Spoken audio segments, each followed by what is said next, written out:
Baby, me, your man, Louie T. Welcome to the Command Post Live. You know what it is. Post up, take command. I, of course, am your Commander-in-Chief, Louie T. Thank you for joining me. So, number of topics to get to tonight. Heard some draft rumors. Look, at the end of the day, they really don't matter because they did not come to fruition, but still want to talk about them. Don't know if they were true. That's why they're rumors. But we'll discuss a couple of draft rumors that we've heard over the last 48 to 72 hours. Plus, uh, RFK revitalization talks are starting to mount. The Commanders have made contact with the city of DC about potentially revitalizing RFK. Now, DC has already said that they wanted to do something with the grounds there at RFK, and whether it had anything to do with the sports team or not, they want to do something with that area. Washington's like, why don't y'all let us come back in there, spice things up? You know what this could mean for the city revenue-wise. And so we'll talk about that conversation a little bit later on in the show. I want to talk about Chase Young and the fifth-year option briefly. The league spoke on the 2020 draft as a whole, so we'll talk about that. And I also want to talk about the schedule. That's something else that I want to talk about. Next week, this time, we will be deep diving into the 2023 regular season schedule of the Washington Commanders. Probably going to be talking about the Giants, Eagles, and Cowboys schedule as well. And at some point this month, we will do that with the Super Friends. But in the meantime, we'll talk about our schedule and the enemy's schedule as well. So that's something that we'll talk about briefly tonight. And Eric Bieniemy's impact on this past week's, what was it, a week ago now, draft. This time last week we were doing a draft party, right? So last week Eric Bieniemy really had an input on the draft according to Ron Rivera. So I'm going to read you a couple of quotes from Rivera as far as the impact that Eric Bieniemy had on last week's draft for the Washington Commanders. So before I start, however, tonight, I do want to give some shout outs to some people who blessed the movement on CashApp. So once again, I can't thank you guys enough for all the support that you give me here on YouTube, on Patreon for some of you, and also now on CashApp and PayPal. There are alternate options available to those of you who would like to donate to the Louie T Network but aren't able to watch during the live streams or whatever the case may be. And so there are alternate avenues if you're looking to help power the movement. Cash App is one way and PayPal is another. And those links are down in the description of this and every single video that is uploaded on this channel. But real quick, want to give a shout out to Fitz. Thank you for the generous donation on Cash App. Tashaka, thank you for the donation on Cash App. Lennox Jones, thank you so much for the donation on Cash App. And then I want to give a special shout out to Chavez Blakey. Thank you so much for the very, very generous donation.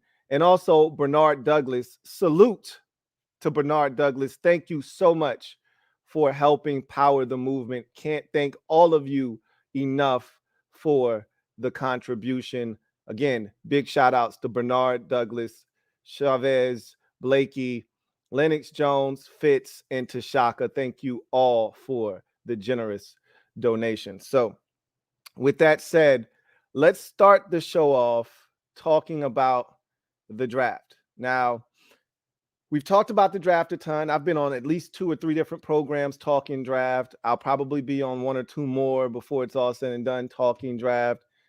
It's something that we're going to continue to talk about up until we get to something else that changes the conversation, whether it be the schedule next week.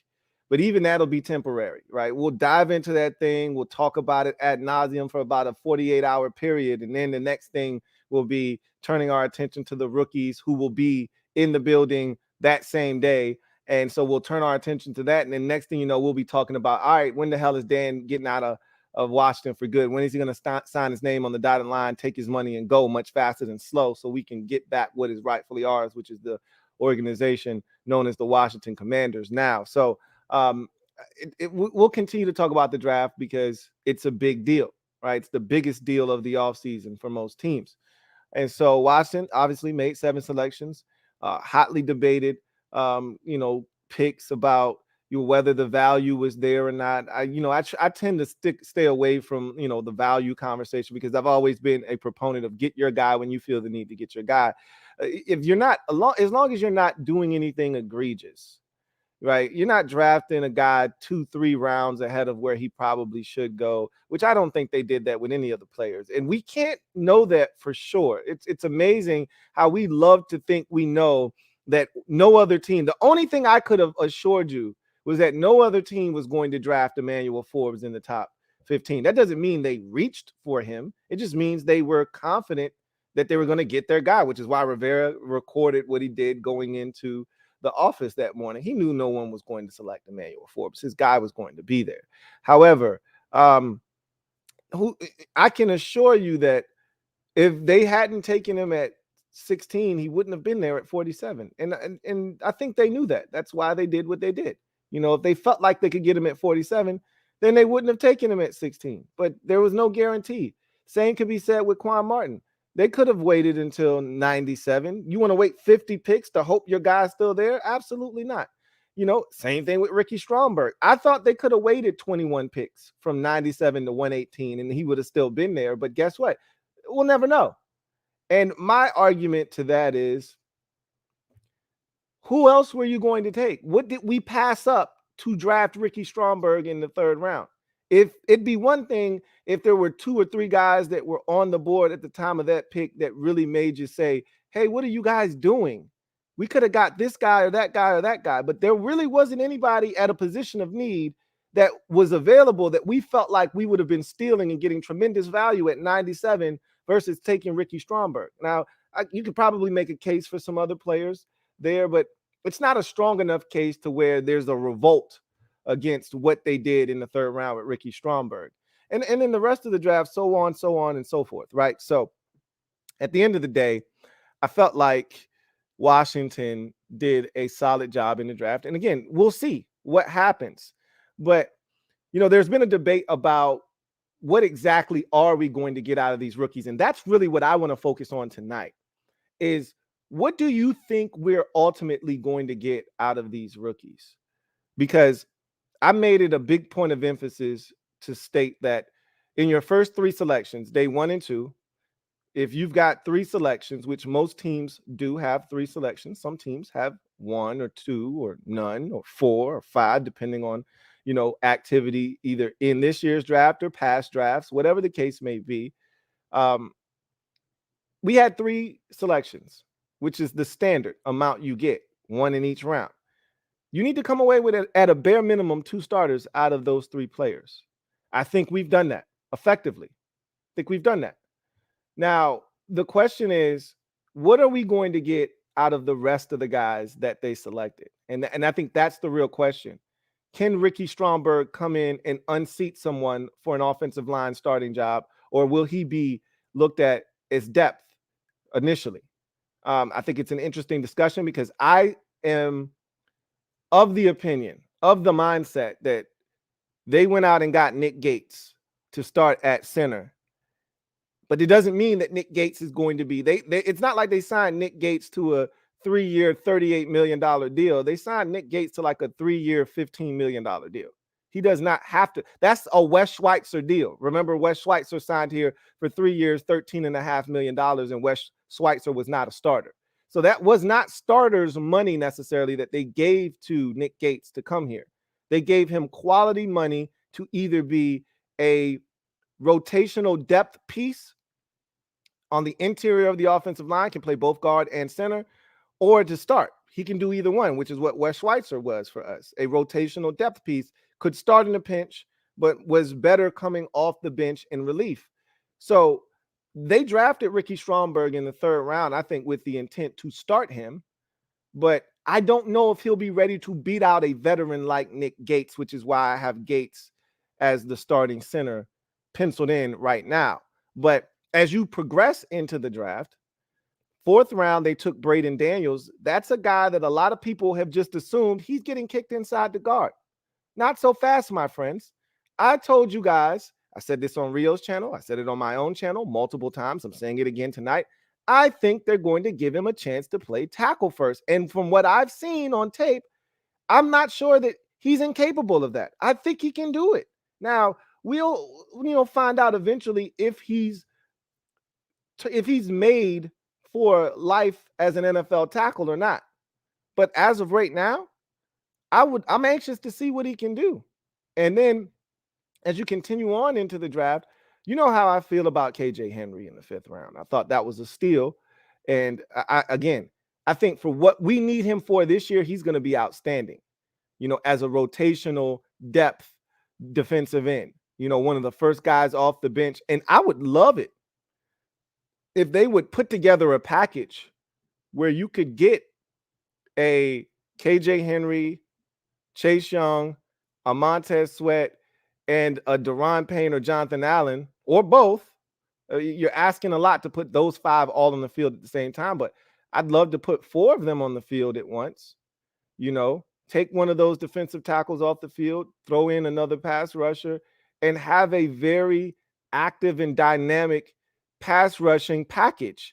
We have yet to do that here in Washington under any circumstances. And we've had pieces that we've been interested in, like Shaka Toney in the past, where we felt like, why not put together a package? I would love to have a package with a Khaleke Hudson also on the field, who is an exceptional blitzer, or Jamin Davis, who you're just looking to blitz in those situations. Jamin Davis, early in the season last year, they blitzed him and he was successful. He was getting to the quarterback. What happened to that? All of a sudden, he got a sack on the very first possession against Detroit. And after that, it's like they just said, you know what? We probably shouldn't blitz Jamin Davis anymore. I struggle with that. I struggle with having guys like Khaleke Hudson with a unique set of skills and just not using him in any capacity other than special teams. I feel like there are certain things that you should be able to do. And I'm not telling you to send the kitchen sink. You don't have to send the kitchen sink. You want to rush forward, do it creatively. Now you have a guy like KJ Henry that can allow you to potentially do that. Keep Chase Young on the field. Keep Montez Sweat on the field. Add KJ Henry in there and add in one of the defensive tackles, whichever one you feel like is best at getting to the quarterback. Let that guy rush as well and put together a package where you feel like you're putting your best pass rushers on the field all at once. Put pressure on the opposition to block those guys all at the same time. That's allowed. You can do that.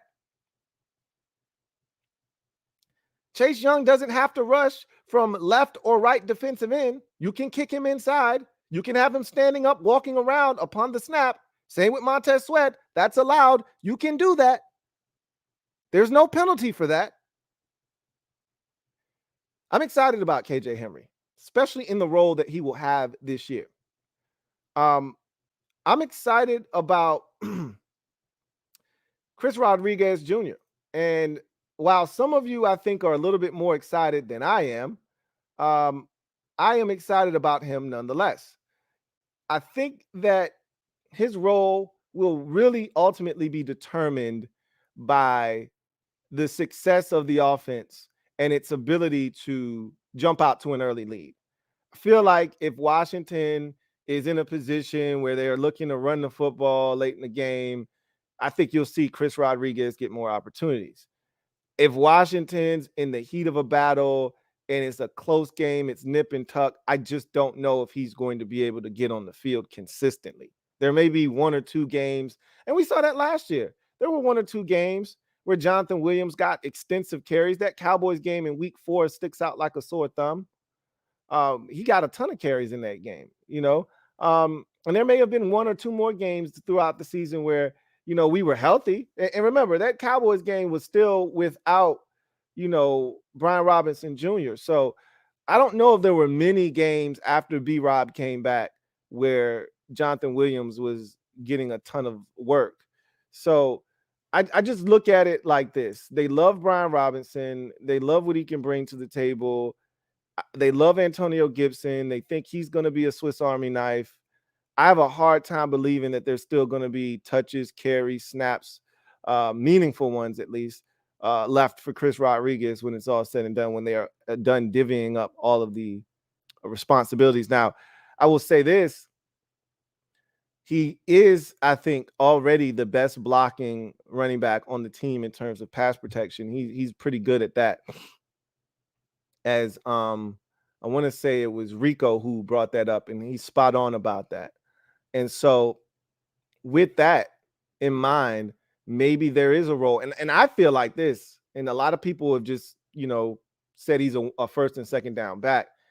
I've been one that said, I watched him at the combine. I was so impressed with every single running back pretty much at the combine catching. It was one of the best displays I've seen of an entire running back group catching a football at the combine. And he was a part of that. And so I truly believe he can catch the football. They just didn't throw it to him. I mean, it's the same way I kind of felt like about Brian Robinson coming out of Alabama. He can catch really well. That wasn't a huge part of their offense, even though there were times where he was catching the football out of the backfield. Unlike Chris Rodriguez, who really just didn't catch it out of the backfield at all. But still, I think sometimes people equate lack of production for inability to do something. And that's not necessarily always the case. In Chris Rodriguez's case, I don't think that's the case. I think literally he just didn't get the opportunity to catch many balls out of the backfield. So I'm intrigued by him. I just love the fullness that he provides to our running back room. Kind of felt like after J.D. McKissick's departure that there was a bit of a void. I wasn't content with Jonathan Williams nor Jared Patterson or any of those guys being that third and final back in that room. I felt like we needed another guy. I thought they would get another guy. I thought it would look more like J.D. McKissick, less like Brian Robinson Jr. or Antonio Gibson, but they went and got a guy that's 6 feet, 220 pounds essentially. So they went and got a physical back that I think is going to have an opportunity to establish himself if he takes advantage of some opportunities this summer. That's going to be the key, is for him to show them very early on, I'm capable of getting on the field, not making any mistakes. You can trust me, putting me in the game. I'm going to do what I'm supposed to do. If he can establish that early, there may be more carries than I'm giving him credit for. There may be more touches, more snaps for Chris Rodriguez Jr. than I am giving him credit for right now. But I got to see it first. I don't believe it. I think with the top two backs on this roster, when healthy, those are going to be the guys getting the lion's share of the carries and snaps. But Chris Rodriguez is interesting nonetheless, and that's an exceptional pick late in the draft. And then Andre Jones Jr., you guys know how I feel about him. I hope he proves me wrong. I really, truly do. I don't see it with him. And despite the lack of, depth beyond this year, the depth this year is perfectly fine.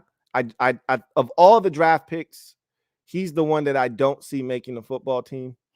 And he'll be on the practice squad more likely than not. This regime has shown the ability to look to develop their draft picks no matter what. For the most part, their draft picks have made the team. Last year, I think, was the first year where one or two guys that were drafted didn't make the team. Chris Paul did not make the team, but he was, on the practice squad and easily, attainable to pull up if need be. But he didn't make the team. And I think that was it, because I think Christian Holmes made the team. I think he made the team. I think Sip was on the team from week 1. But I think Paul was the only one that didn't make it last year. And I think this year Andre Jones will be the junior will be the same. He'd be the only guy that doesn't make the team. So, of all of those guys, who do you think has the biggest impact in his rookie season? I mean, the easy answer, and there's nothing wrong with having the easy answer be the right answer. If you feel like the best player and the most impactful guy of this draft class is going to be Emmanuel Forbes, then say that. Like, don't run away from that because it's the easy answer. If that's what you truly believe, then that's your answer. Um, I think that's a really interesting question. I want to see what these offensive linemen are able to do, because if one of them is able to start, they may ultimately have the biggest impact on this football team. But I think right now, for me, the two biggest impact guys are probably the first two picks. I want to see what these offensive linemen do. And then my dark horse is KJ Henry. I think in order, it would be the first, because I expect those two guys, Forbes and um, Quan Martin, to start week one. So I expect their impacts to be felt immediately. The question is, will anybody be joining them as week one starters? And I think the only other two guys that will have a say-so in that are the two offensive linemen taken in the third and fourth round, respectively, and Ricky Stromberg and Braden Daniels. If one of those guys can assume a role as a starter on the offensive line, then I may change my answer to one of those guys. But right now, I'm going to go with the first two picks that Washington made. And KJ Henry off the bench is a dark horse sleeper for me, because he strikes me, if given enough snaps in situational reps, I could see him coming in and having 4.5, 5.5 sacks in his rookie season with limited reps, which would be a massive impact, because nobody off our bench is getting us any more than 2.5, maybe 3.5 sacks. Let me see what happened last year with our sack totals. James Smith-Williams, Casey Toohill, and company. Let's see where they were from a sack standpoint. I surmise that nobody of that group had any more than 3.5 sacks. Let's see. So we go to the defense and we go to sacks. Payne led the squad with 11.5. Sweat had 8. Jonathan Allen had 7.5. I'm wrong. F.A. Obata had 4. And then James Smith-Williams had 3. Jamin Davis had 3. And I'm telling you, Jamin Davis's 3 sacks, probably 2 of them came in the first 2 weeks of the season. And then for whatever reason, I don't think they really blitzed him as much as they should have moving forward. Because I think he had a sack in week 1 against Jacksonville, and I know for a fact he had a sack against Detroit in week 2. That was the first possession of the game. I thought we were about to roll them boys in week number 2. We came out, first possession, sacked Jared Goff on third down. They're backed up they're punting from their own end zone. And we went 3 and out and had a sack, and it just, the wheels fell off from there. Benjamin St. Juste had 2 sacks. Casey Toohill had 1 sack. So out of your backup defensive ends, you had a combined 8 sacks out of the main 3 dudes that were playing a ton of snaps last year. F.A. Obata led the charge with 4. James Smith-Williams had 3. And Casey Toohill had 1. So you got 8 sacks out of your backups combined. I think you can get 4 to 5 sacks out of KJ Henry by himself. That would be a massive upgrade over what we're getting currently out of the guys coming off the bench. So I think he has a chance to be really impactful, and he's my dark horse as well. I want to read this. I want to read some excerpts from this article here on SI.com regarding Washington and Eric Bieniemy's role in the draft last week. And there's some interesting quotes in here from Ron Rivera. So I want you guys to pay close attention. I'm going to read some of this to you. So the title of this article, if you want to go out and read it, it's called Commanders Coach Eric Bieniemy Engaged and Emphatic in Draft Process, says Ron Rivera. So it says, in Eric Bieniemy's first NFL draft as a member of the Commanders, Ron Rivera detailed how the former Chiefs coordinator went about his business for his new franchise. Here it says Eric Bieniemy is entering a new chapter in his coaching career as he takes the reins of his own ship with the Washington Commanders. After spending the last few years with Kansas City, Eric Bieniemy now gets his chance to do everything his way, including the draft. Head coach Ron Rivera detailed how Bieniemy dealt with his first draft as a part of the Commanders organization. Quote, this is from Rivera, quote, "He was involved, he was engaged," Rivera said. "Every time there was an opportunity to discuss, he'd come in, we'd talk about it, and we'd show him. He got center Ricky Stromberg, and Ricky was a guy that we're thrilled about, just a guy that came in and had a really good visit. He also spent a lot of time with EB, and EB was very positive about that. Offensive lineman Braden," of course, he's talking about Braden Daniels, "a guy that we were looking at, a guy that we felt there was a need, especially for at tackle." You heard what Ron just said. He did not say at guard. They see Braden Daniels as a tackle. Now, that may change. Plans may be altered there. They could get their hands on this kid day one of rookie minis and say, okay, he's a guard. But the likelihood is going into camp, they're going to give him reps at tackle first, and they're going to probably play him at guard too.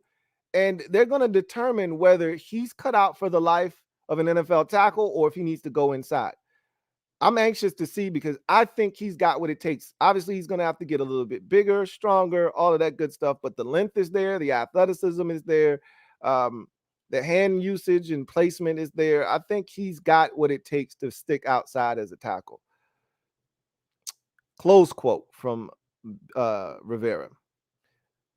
With Bieniemy taking over for Scott Turner as the offensive coordinator, there will likely be a few changes to the scheme and personnel. One is adding another running back. With Brian Robinson Jr. showing his talent in his rookie season and veteran Antonio Gibson being a good backup, Rivera says Bieniemy was emphatic about getting another running back in the room. This is another quote from Rivera. Quote, "With the running back, he came in and was emphatic about it," Rivera said of Bieniemy. He said, "Hey, here's a guy that we all had good grades on. He's sticking out like a sore thumb. That's an opportunity, and maybe some people only view him as a first and second down back, and initially that's kind of how we talked about it. But when you listen to him talk about coaching him up and potentially being a third down guy, you get excited." Closed quote. That from Rivera on Eric Bieniemy talking about Chris Rodriguez Jr. and his role potentially on this Commanders football team as not just a first and second down back, but a guy that can be on the field in third down situations. So he's already lobbying for Chris Rodriguez Jr. to get opportunities potentially as a third down back. So we'll see how that goes. That may ultimately lead to him getting an opportunity, a foot in the door, so to speak, as a playmaker. And once you show that you have value, then your touches, your snaps start to increase. So we'll see how that goes. Washington had the 24th ranked offense last year under Turner, and now with Sam Howell looking to be the starter, there's no doubt Bieniemy is expected to improve upon the 18.6 points per game on average the Commanders had last season. I'm going to read that last part again because I don't think some of you understand just how porous that number is, because I always throw out the number averaging, around 18 points a game. But let me give you the exact number once again. Washington had the 24th ranked offense last year under Turner, and that's not scoring offense. That is yards per game. All right. And now with Sam Howell looking to be the starter, there's no doubt Bieniemy is expected to improve on the 18.6 points per game on average the Commanders had last season.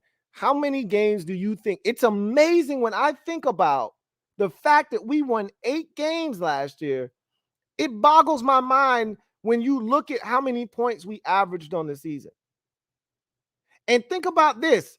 We averaged 18.6 points a game, with the first 2 games of the season being the 2 highest scoring games up until that Week 10 game against the Eagles.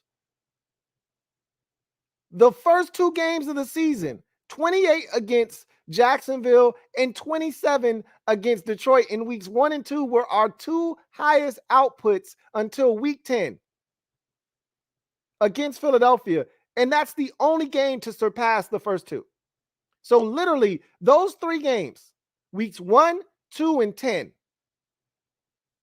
that boosted up our points per game average. You take those games and you reduce them to our average, and we're probably averaging around 15 points a game, 14 points a game. That's a total mind blow that we were able to win 8 games with how anemic we were on offense for the third straight year in a row from a scoring standpoint. Amazing. Anyway, I digress. It was his first draft, and now Bieniemy enters his first offseason as the guy on offense for Washington. Seen by some as a stepping stone to a head coaching position, Bieniemy will put his best foot forward, and that can only mean good things for the franchise. So that was an article that I thought was very interesting that I felt like I wanted to share with you guys. What are your thoughts on what was said there? Do you feel like and a lot of y'all felt like Bieniemy had a huge hand in us drafting Rodriguez in the 6th round. And if you said that, I wasn't one of the people that said that. I just thought they looked at a guy that was sitting there and that was great value at a position that they needed to address, and they just took him. I had no idea if Bieniemy had any input or not, but I know some of you felt like, hey, that's got to be a Bieniemy pick. And if you said that, you were correct, because Bieniemy had a huge hand in them selecting Chris Rodriguez Jr., and they made it seem like he had a huge part in them pulling the trigger on Ricky Stromberg in the 3rd round as well. So, and even Braden Daniels in the 4th round. I mean, literally, they just talked about every single offensive player that we took. But I know the running back one in particular stands out for most of you. And I think an interesting quote there, 2 of them. One is the Braden Daniels quote about him being a good tackle, a potential tackle. I think that's something that you guys need to really hone in on, because I've been saying that, but a lot of people project him to be guard, and he may ultimately be a guard in this league. But I'm of the mindset, until he proves he can't play tackle, let's give him every opportunity to do it. And also Ron saying that Bieniemy's convincing him that, hey, Chris Rodriguez Jr. is more than just your standard run-of-the-mill 1st and 2nd down power back. Hey, we think this guy has some value in the 3rd round, and Bieniemy's telling him, hey, I can coach him up. I can get him ready. This kid is fearless as a blocker. I think he can catch the football better than people are giving him credit for. He's a really solid athlete. He ran a 4.52. It's not like he's slow. He's not fast, but he ain't slow. He ain't out here running a 4.65. Okay. He can move. He can scoot a little bit. So I think Bieniemy's, and now he's not going to make anybody miss in space. Now, if you come with a lazy arm tackle, he's just going to run right through that. But as far as changing direction, any kind of shimmy or shake, that ain't what Chris Rodriguez Jr. is bringing to the table. So I'm interested to see if Bieniemy can, transform him into a 3-down back, or for this team, this upcoming season in particular, a 3rd down back, because we already feel like Brian Robinson is going to be taking the lion's share of 1st and 2nd down carries.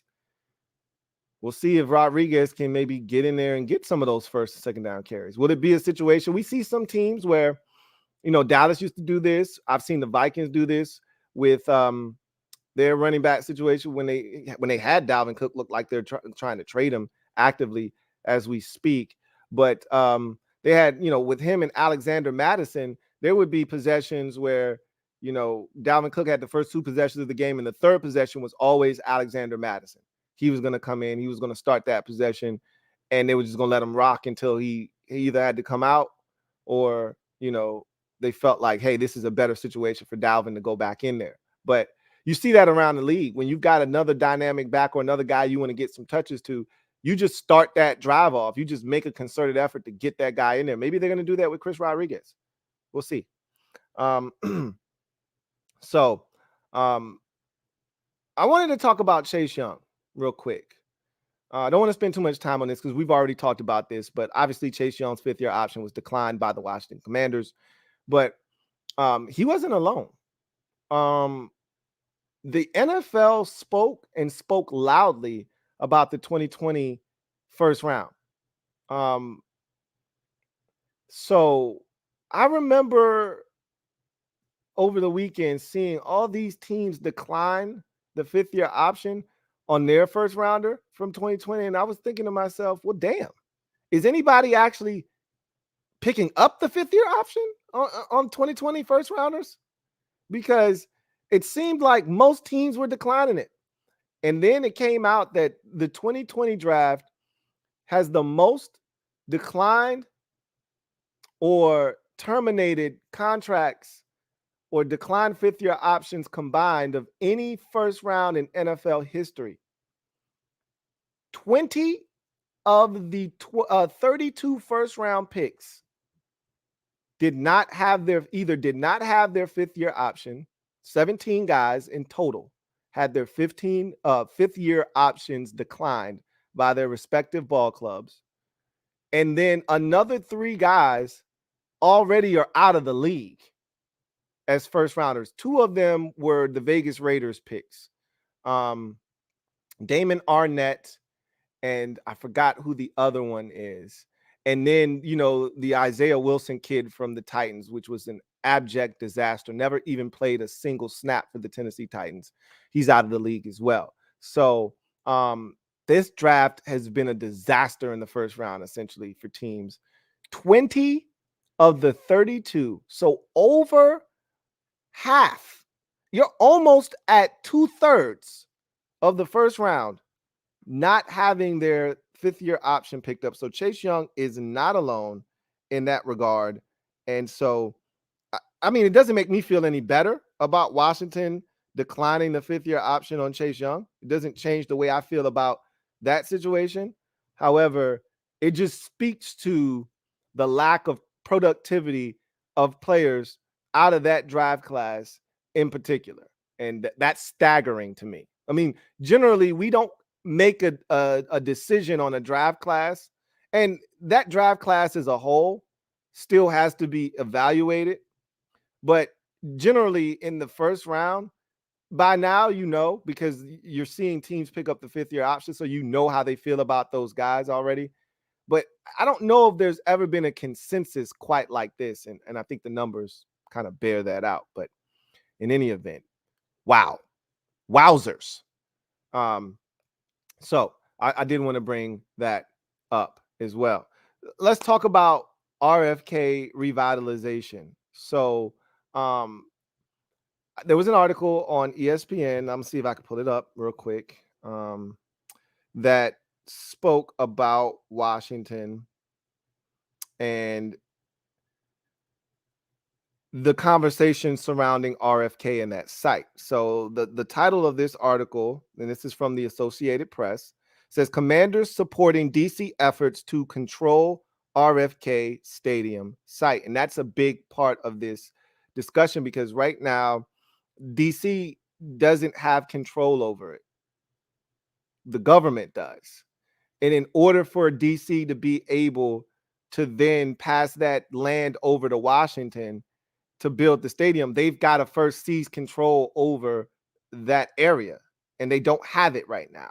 So that's something that they're lobbying for. Washington is supporting those efforts because they know without DC, and DC is, look, Muriel Bowser she's been very adamant that you get Dan Snyder the hell out of here, and we'll do everything that we can to try to get this stadium where it rightfully belongs, and that's in DC. But until he's gone, I really can't help you. The name was the first obstacle, and she was very adamant, you change the name and then we can talk. They changed the name, but then the next obstacle is nobody wants to work with Dan Snyder. And do any of us blame them? No. Now that obstacle has been cleared as well, there are no major hurdles any longer. All right. Once Dan Snyder is officially gone, the name has changed. You got no reason to keep that team out of where it ultimately belongs. We're called the Washington Commanders, not the Virginia Commanders, not the Maryland Commanders, but Washington. as in Washington, D.C., because that's where the team should be. So here's to hoping that that gets done. And I know a lot of people who feel like other issues are on the front line of when Josh Harris and company take over and take control of this team. I don't care about Jason Wright's job, whether they keep him on board or get rid of him. A lot of you want this house cleaned with Ron and Martin Mayhew and Marty Herney. I'm not concerned about that right now. I want them to come in and establish where this stadium is going to be built. That's what I want, because I'm sick of us playing at this dump. I'm sick of us not knowing where the future stadium is going to be. I'm ready to start to see prototypes of what this thing is going to look like. I'm ready to get excited about having a state-of-the-art facility and a stadium we can be proud of, and not this dump in the middle of nowhere that is falling apart at the seams that we call our home stadium, that isn't a home field advantage at all. Now, I will say last year was probably the first time that there was even a semblance of a home field advantage. The people that showed up to the games last year, I thought, did a phenomenal job of making their presence felt. So I have to give credit where credit is due. And the players actually acknowledged the fact that there were games where the fans made a huge difference, and they were loud and they were in favor of the home team. It didn't feel like a road game at home.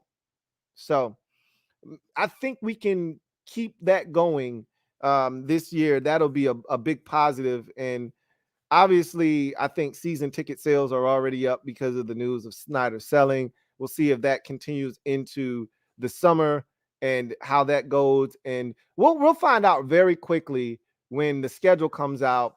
And week 2, we're playing Dallas at home. We'll see how quick that thing changes, right?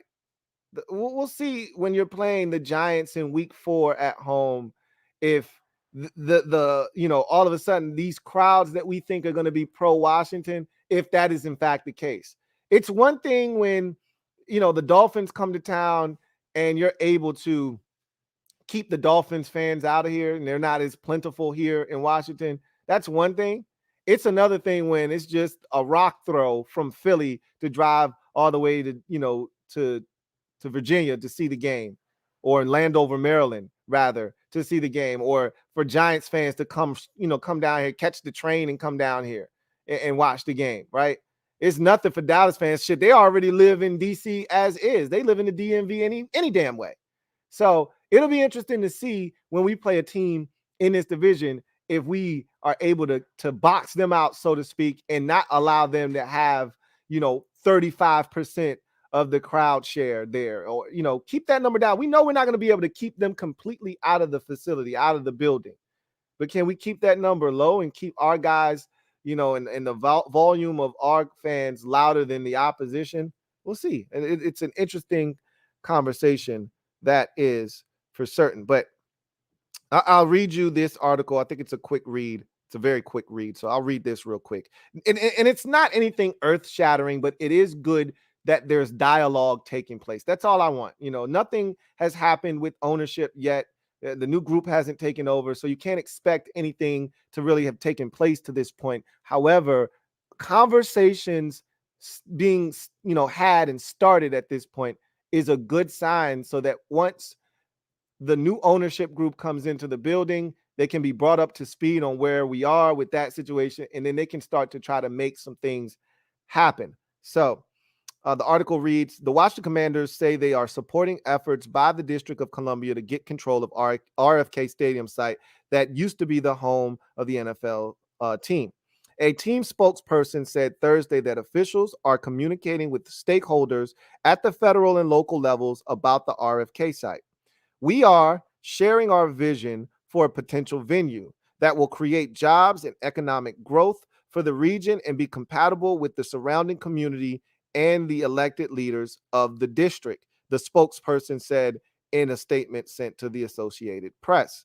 The land, less than roughly 2 miles east of the U.S. Capitol, is owned by the federal government, and congressional control is one of the biggest obstacles to potentially building a new state-of-the-art football stadium on the site. the future of which has been a matter of considerable debate. Several DC City Council members last year voiced their opposition to building a stadium there, something Mayor Muriel Bowser has supported. A message sent to Bowser's office seeking comment was not immediately returned. It's not clear how new ownership might approach the situation once the Josh Harris Group buys the team from Dan Snyder. There is an agreement in principle in place to sell the storied franchise for a record $6.05 billion, pending league approval, among other steps. Washington played home games at RFK Stadium from 1961 to 1996 before moving to FedEx Field in Landover, Maryland. Rushed to completion under previous owner Jack Kent Cooke, the stadium has not aged well in the decades since. Finding a new stadium site is the top long-term priority for new owners once they assume control of the organization, with places in DC, Maryland, and Virginia still among the options. Last year, Virginia's General Assembly abandoned a stadium bill, and Maryland took steps to make bonds available for possible stadium construction. One major question around the RFK Stadium site is whether DC government would approve construction of a mixed-use entertainment complex on the land just west of the Anacostia River.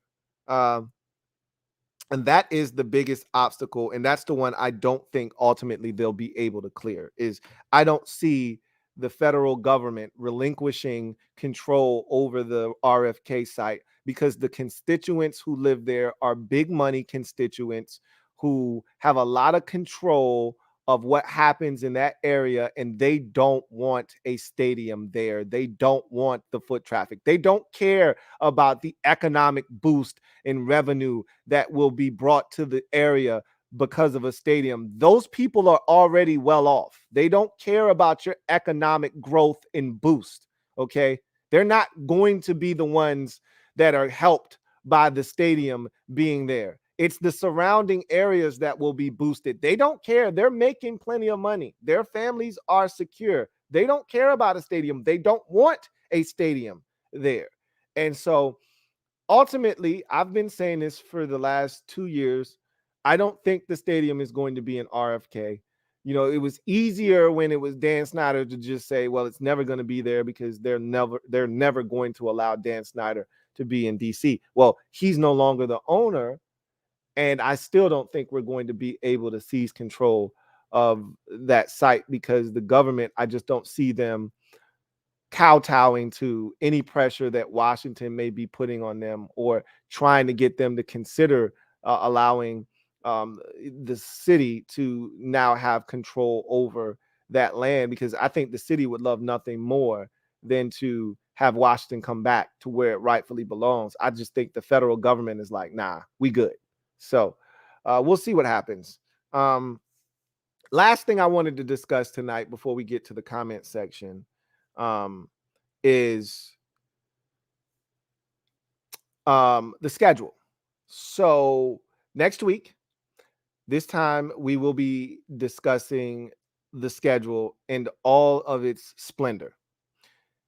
That is an exciting time because now you get to we know the teams that will be playing, right? We know the divisions, we know all of that good stuff. We just don't know when and, how. Is it a Thursday night game? Is it a 4:25 start and kickoff? Is it a 1 o'clock? Excuse me. Is it a Sunday night? That's going to be what we ultimately fixate about, is how many prime timers did you get? Are they home? Are they away? When are the division games? We always know one of our primetime games is going to be against a divisional opponent. Whether it's Dallas, Philadelphia, or the Giants remains to be seen. Generally, they don't put Washington and Dallas on major TV unless Washington's good. So they usually relegate us to playing either the Giants or the Eagles, and they save Dallas for the Giants or the Eagles because those two teams are usually better, and Dallas usually has more competitive games with those teams. And so we haven't been with Dallas on national television. I think 2 years ago when they beat the brakes off of us 56-14.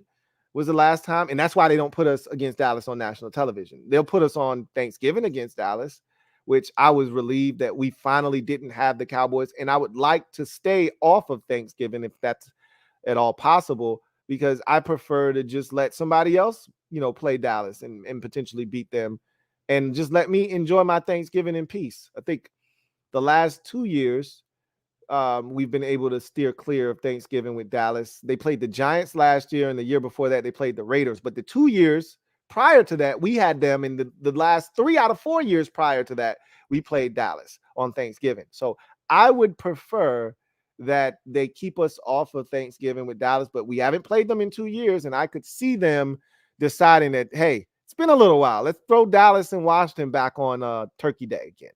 So that's one of the first things that I'm going to be looking at is, can we steer clear of Thanksgiving? I don't even want a home game. I don't even want that nightcap as a game here. I don't want any parts of Thanksgiving in any capacity whatsoever. Thanks, but no thanks. So somebody asked me the other day what I thought the first game of the season would be. No hesitation, I said Dolphins. And Dolphins, they're a home opponent. So we would be starting the season at home against Miami. So we know what teams we're playing, and we know home or away. We know all of that already. And I know the Dolphins are a home game this year. And so if you recall, the last time we played the Dolphins 4 years ago in 2019, it was the first win of the season. And if we did not win that game, we probably, I contend that we would have went winless. We were that bad that year. But anyway, I digress. I think the Dolphins are going to be our week 1 opponent at home. And he countered with, I forgot who he countered with, but it was Seahawks. He said Seahawks on the road week 1. I was like, ugh, that's nasty. I don't want any parts of that. So it's interesting to see, because I really feel like, I know they're not going to give it to us 2 years in a row. They blessed us last year with the schedule with Jacksonville and Detroit in back-to-back weeks. Even though Detroit turned out to be a lot better than we thought they were going to be, doesn't matter. That still was a winnable football game, and we clearly just didn't take advantage of the opportunity that was presented to us. But I would love it if they gave Sam Howell an opportunity to have his first start of the 2023 season, his first year as the guy. I would love it if he would be at home. And I would love it if it were against, not, the Dolphins are not an easy game by any stretch of the imagination. I would prefer it to not be like a team like the Dolphins. I'd rather it be like a New England or somebody like that, somebody that I feel like we could handle in week 1. Arizona would be beautiful week 1. I don't know. I'm trying to think. The last time we played the Cardinals was 2020, was Ron's first year. I don't think we played them in 21. Or did we? Maybe we did play them in 2021. I'm thinking, I know we played the 49ers in Arizona in 2021. Or was that 20? That was 2020, actually, when we played the Cardinals. So, yeah, I don't think we played the Cardinals in 2021 or 2022. So, the last time we played Arizona was in Arizona. So, I'm thinking this time would be in Washington. I could be wrong about that. But I remember they were up on us pretty big, like 20-0 at halftime of that game in 2020. And then we made a little bit of a comeback, but they ultimately beat us like 30-15 in that game. If memory serves me correct. I'm usually pretty good with things like that, but you can fact check me if you'd like. Yeah, I know that was week 2 in 2020, Ron's first year. I don't think we've played them since then. I would love to get, like, the perfect scenario would be Arizona week 1. I don't think you can get any better than that. I don't even know who they're starting at quarterback week 1. It could be, is Colt McCoy still on their roster? Like who are they even going to trot out at quarterback right now? I don't think they signed anybody. Let's look up the Arizona Cardinals roster, because I don't think they signed anybody in free agency to come in and hold them down at quarterback. And they didn't have any good quarterbacks on the roster to begin with. So I'm interested to see what the hell are they going to do at quarterback with Kyler Murray being out for the at least first 6 games. So they did draft Clayton Tune out of Houston, but it's still Colt McCoy and Jeff Driscoll. And so they added a bunch of low-level quarterbacks. So they did add some guys. David Blau, Jeff Driscoll were added. Colt McCoy was already there, and then they added Clayton Tune as well as a rookie. Well, it won't be Clayton Tune. It'll either be Colt McCoy. It'll probably be Colt McCoy more likely than not. Jeff Driscoll is interesting. I'm not afraid of David Blau. Jeff Driscoll is capable of doing you in an NFL game. He almost did Dallas last year as a member of the Houston Texans. So I don't give a shit who's starting for them. Any of those guys, and I feel like that's a winnable game in week 1. I'd love for Arizona to be our week 1 opponent. Get them out the way early before, they try to figure some shit out and try to be better. Remember, we thought Seattle was going to be trash last year. Oh, they starting either Drew Lock or Geno Smith. They're going to be ass, and look what they turned out to be. I'd like to catch Arizona early before they figure some shit out and actually start playing some quality ball. And maybe they're not as bad as we think they're going to be. Let's just get ours out the way. Let somebody else figure that shit out down the road. So, anyway, I digress. Let's get to the comment section, see what you guys have to say. I'm going to make sure that I didn't miss any comments from you guys are on it.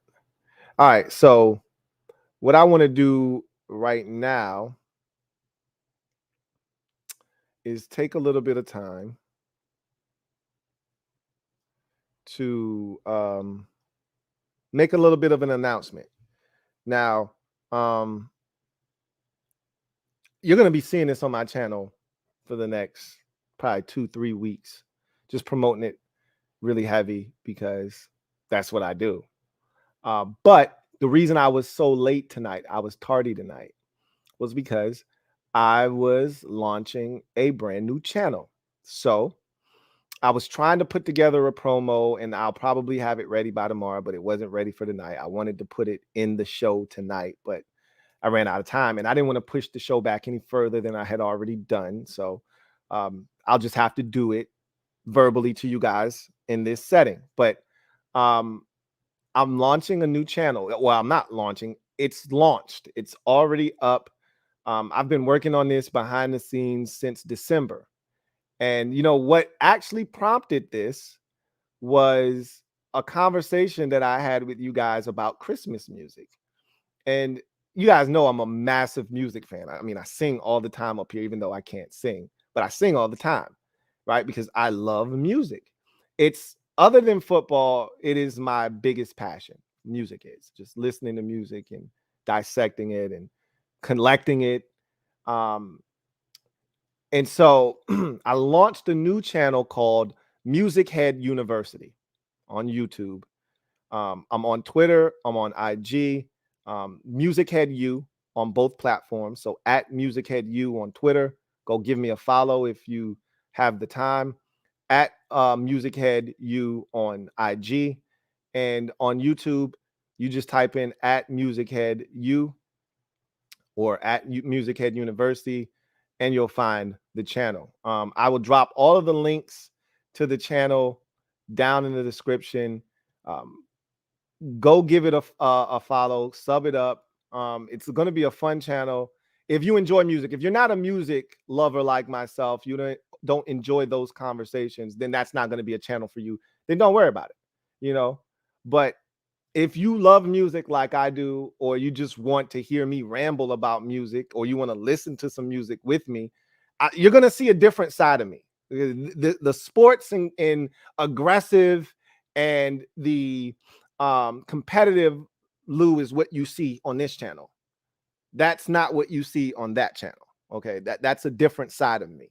So that's the musically inclined side, which I'm not really musically inclined anymore. I used to be. At least that's the story that I tell everybody. So says the 6th grade talent show that we almost won. But I digress. Go give it a follow. Music Head University on YouTube. It's up and running. I've been working on this for a long time. Would love to hear some feedback from you guys.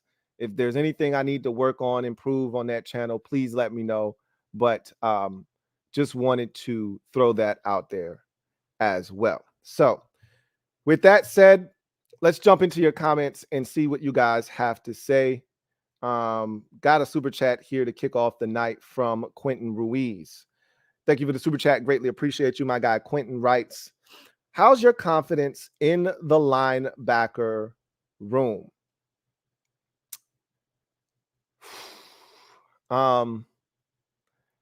It's probably the same that it was last year, honestly. Maybe slightly less because I trusted Cole Holcomb more than I trust Cody Barton. But I don't, that's not because Cody Barton is less of a player than Cole Holcomb. It's just I don't know him. You know, we all fear the unknown. That's human nature, to fear something that you do not know. We are creatures of habit and we like familiarity. And they snatched that from us this offseason, which I don't have a problem with. I like the change. I talked about that on the upload that I had yesterday, where I said there's a lot of new faces around here. And I like the fact that there are new faces. It felt like we were going status quo the last 3 years. Felt like we were just running on the hamster wheel and doing the same things over and over again. I like that there are new faces here. I like that they revamped the offensive line. I like that we have all these new coaches in different spots. All right. I like that they're giving an opportunity to a guy that they think has a chance. I would have preferred Cole Holcomb, but let's see what Cody Barton can do. But I think I'm in the same spot that I was in last year because it's the same group essentially. They just swapped out Cole Holcomb for Cody Barton. They didn't do anything else. They didn't sign anybody in free agency. They didn't go out and draft a guy. They didn't bring in any UDFAs at linebacker. They didn't do anything at the position other than swap out Cole Holcomb for Cody Barton. So I think I feel exactly the same way that I did last year going into the season, which is uneasy about that position. But what I've done is mentally, I've told myself, and this is still not making it any better, but it allows me to sleep a little bit easier at night, knowing that we don't play a lot of base defense, like traditional base, 3-4 with 4 backers on the field, or 4-3 with 3 linebackers on the field. We don't play a ton of that. Our base defense is nickel, essentially. Like I've said, we're a 4-2-5 defensive front. And there are games where we abandon that and we play 5 defensive linemen because we don't know if we can stop the run adequately without adding that extra defensive lineman onto the field. So if you ask me, I feel exactly the way that I did about the linebacker position last year. I'm uneasy about it. One injury can derail that group just like it did last year. One injury and you're kind of looking around saying, what are we going to do? And if Jamin Davis is healthy, we're cool. But I think he's the guy that if he gets hurt, we can replace him. We saw what Khalil Hudson was able to do in Jamin Davis's role last year. He's not the guy. The guy is Cody Barton. If something happens to him or he's just not playing well, we don't have a replacement for him. They're going to put David Mayo in the game. We already know what they're going to do. And we already know what the outcome is when they put David Mayo in the game. He's going to stop the hell out of the run, but God forbid that they throw the football when he's in the game. We're in trouble. We already know how that movie ends. So we're in the same exact spot. The only difference is, and we're not out of the woods yet, because just like last year, where we thought we were out of the John Bostic game, John Bostic somehow weaseled his way onto the roster and weaseled his way onto the field. And so you're just one injury, one concern away from John Boom Bostic being right back on this roster again. So my confidence level is where it was last year, which is low. But we'll see,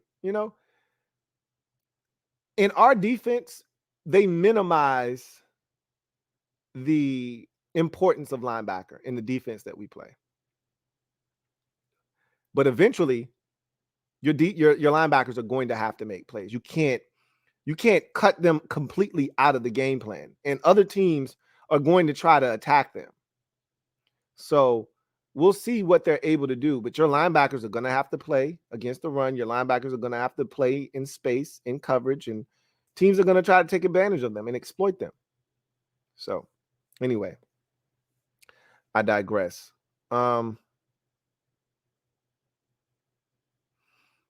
Got one here from Christopher McLaughlin. Thank you for the super chat. Greatly appreciate you. Thank you for being a member of the MOBB. My guy, Chris, writes, "Hey, Lou. Hope all is well with you and the family. Likewise, Chris." He says, "How much impact do you think the draft had on the talent level of the defense for this season, and why?"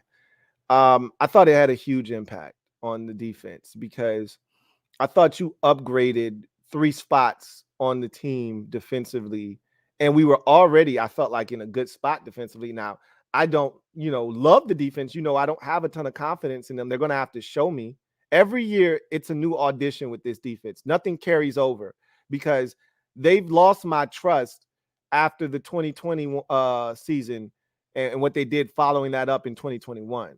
So, it's been a repeating cycle with this group. Play lesser competition, bad quarterbacks, devour them, look great against them, and then play against solid quarterbacks and get destroyed. And that's been the theme since Ron has gotten here. We did it in 2020. We took advantage of the bad quarterbacks, destroyed them, looked like a world beater of a defense. And then when we saw good offenses and good quarterbacks, i.e. Tom Brady in the playoffs, we got shredded, right? 2021, we were expecting the defense to be the catalyst, that the vehicle that drove this team, knowing that the quarterback situation with Ryan Fitzpatrick and then, Taylor Heineke potentially. And I was intrigued. I'm not going to sit here and play, have, hindsight, vision, at this point. I wanted to see Heineke, and we got to see him a lot sooner than we all thought we were going to, with, Fitzpatrick getting hurt in week 1. And, but it wasn't a great quarterback situation to begin with. And so you just thought the defense is going to have to be the one driving the vehicle. And they were nowhere to be found. They were not present at all for the first 8 weeks of the season. It wasn't until that road game against Green Bay where they finally started to show up. And that's when they started to turn things around. I think we had Denver the following week and then the bye week. And then we came off the bye. And then we had Tampa Bay. And Chase got hurt, but the defense played exceptionally well, forced turnovers, and we won that game. And then that's when we got on the 4-game winning streak and got back to 6-6. And that's when the defense started playing well. And coincidentally enough, outside of Brady and that group in Tampa, all of those teams were struggling offensively. The Raiders were struggling offensively that year with Derek Carr. The Seahawks were struggling. Russ remember he had hurt his finger that year. And so he was struggling coming off of that injury. And who else did we beat? And the Panthers, Cam Newton's first start in Carolina, and he didn't play poorly against us either. He actually played well against us. The offense actually played well that game. So, yeah, it was disappointing. And then, obviously you get to the end of the season, you're excited, you're 6-6. The injuries take effect. COVID happened, but still, Dallas's offense lit us up twice. The Eagles' offense lit us up twice, and the Giants, luckily enough for us, they had Jake from State Farm at quarterback, so we were able to destroy him. But yeah, I mean, last year, much of the same. Trevor Lawrence had his way with us. They just didn't take advantage of the opportunities. Jared Goff carved us up in week 2. Hurts only in second quarter did he have success, but it still was 24 points, which was more than enough to win the game. And, Dallas, I didn't think that Cooper Rush played well against us at all. He had like 2 turnovers negated by penalties. He was awful, but, the offense was awful. And so we lost the game anyway. But, Kirk ate us up. Even though we lit Kirk's ass up, he still ate us up, And we forced a turnover or 2 from him, and he still made plays when they had to be made. So you just gotta give credit where credit is due. Brock Purdy lit us up. Deshaun Watson lit us up. I mean, Daniel Jones lit us up twice. You know, the first game he was 13. I get it. There was a lot of dink and dunkers. I get it, but he was 13 of 13 in the first game, and his only incompletion in the first half was a spike to stop the clock so that they could kick a field goal. Like, oy vey. Anyway, I said all of that to say this. We upgraded corner, which was a position that we needed to upgrade. Now, the question is, how do we shuffle around the pieces to make them work so that you get your best, 3 guys at the cornerback position on the field at the same time?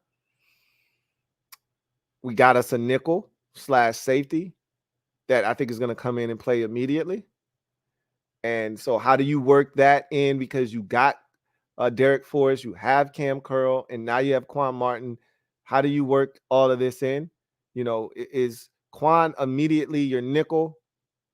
And now you have 2 corners and now somebody's sitting down, Benjamin St. Juste and Kendall Fuller, somebody's sitting down because you got Forbes out on one end as a boundary. Does Quan Martin start as a high safety and not necessarily play, as the nickel right away? I don't know. It's going to be interesting, but I feel like that's a great problem to have. The fact that we're asking ourselves, who do we put on the field? We got so much stuff. That's a great problem to have. And then KJ Henry, I think, upgrades I just talked about that. The defensive end position coming off the bench in relief of either Sweat or Young. Those guys get tired. Those guys sit out snaps. And when they do, you want a guy in the game that you feel like still can get to the quarterback. And I think KJ Henry will be that guy. So I'm looking forward to that. And I think it's upgraded the level of talent because they've taken positions that were marginal at best, and they've elevated the level of talent there that I think gives us a fighting chance to maybe be more than just a solid defense. The biggest thing is takeaways right now. That's the buzzword for this offseason. Takeaways. It needs to be. I've mocked turnover Thursdays the last 2 years here in Washington, because we don't generate turnovers. And, Jack's thing is always, they come in bunches. And he's right. They do. The problem is either they come in bunches or they don't come at all. There's nothing wrong with consistency. 1 turnover here, force 2 there, another one this week, force 3 this week, 1, 1, 1, then 4, 1, 2, 2, 1. Like, that's great. We go 4 weeks without forcing a turnover, and then in the next 3 weeks, we'll force 7 combined, and then you'll have another 1 or 2, and then 1, and then none, and then 1 again, then 2, and then you'll go 3 weeks without a turnover again. Like, literally, that's what we did. The Giants game, the 49ers, the second Giants game, the 49ers game, and the Browns game. The 49ers game, we forced 1 turnover of Brock Purdy, a pick. If I'm not mistaken, that was it. We didn't force any against the Giants in the second game, and we didn't force any against the Browns in that game. And we lost all 3 of them. And those were the most important games of the season. So that's the problem I have. And now we've upgraded that.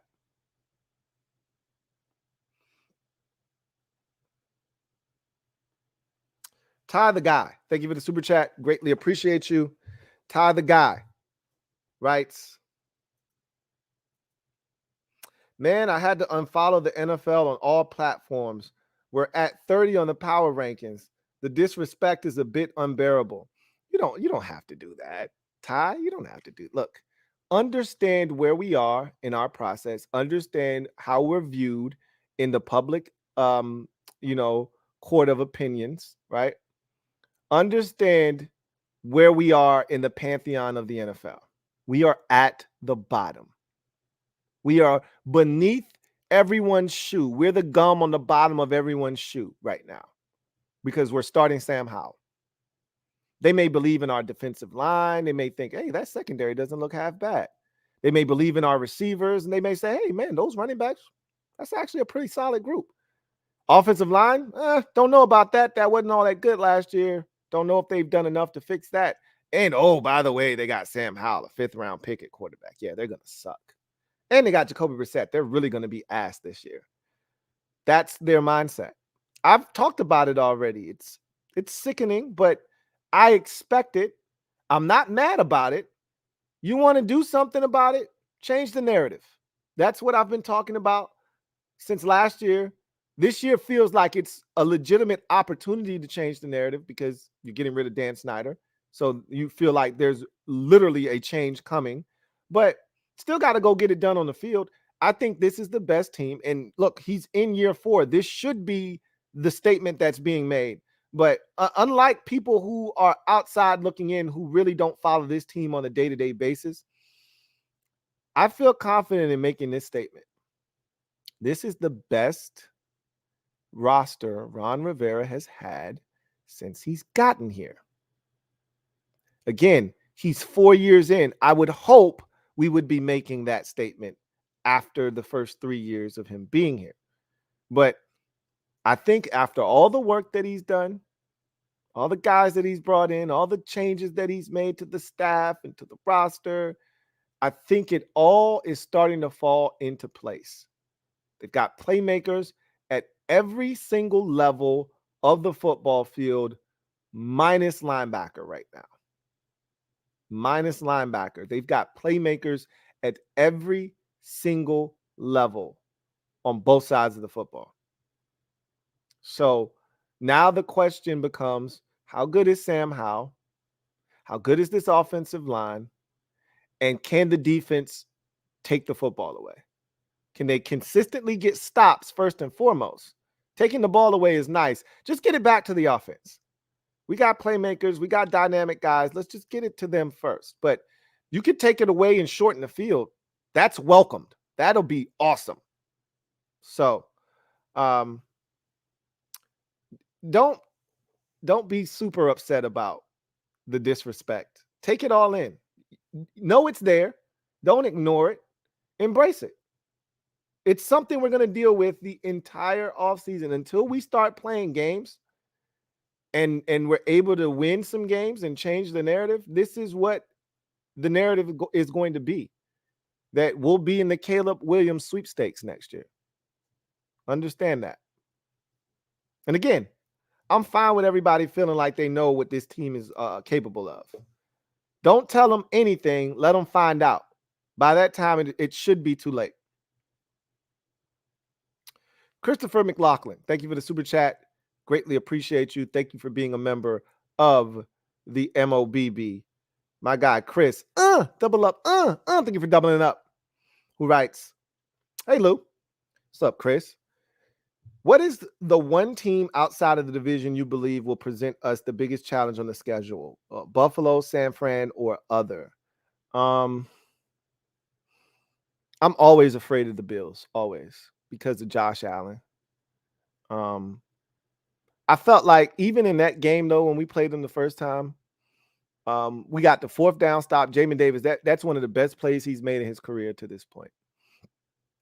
As a rookie, going out in the flats on the 4th down, Josh Allen got it out of his hands to, I want to say it was Motor Singletary in the flats. They were trying to run a little pick action. Jamin Davis snuffed it out, made the tackle behind the line of scrimmage. That's the first possession. They were moving it right down the field on this. First possession, we get to stop. And I don't know if we turned it back over, or I know Heineke threw an early pick in that game. And it snowballed from there. And before you knew it, it was 21-0. We couldn't do nothing right. But then all of a sudden, you get the screen to AG, and that's like 80 yards, touchdown, just like that. We got to stop defensively. I don't know how the hell we managed to do that, but we got to stop. We got the ball back. we scored again and we were down 21-14. And I'm saying, oh shit. And then Kendall Fuller has a chance to pick the football off on that possession, down 7, having scored on your last 2 possessions, having all the momentum in the game, and he doesn't come on. It wasn't an easy play, but it was one that was very makeable.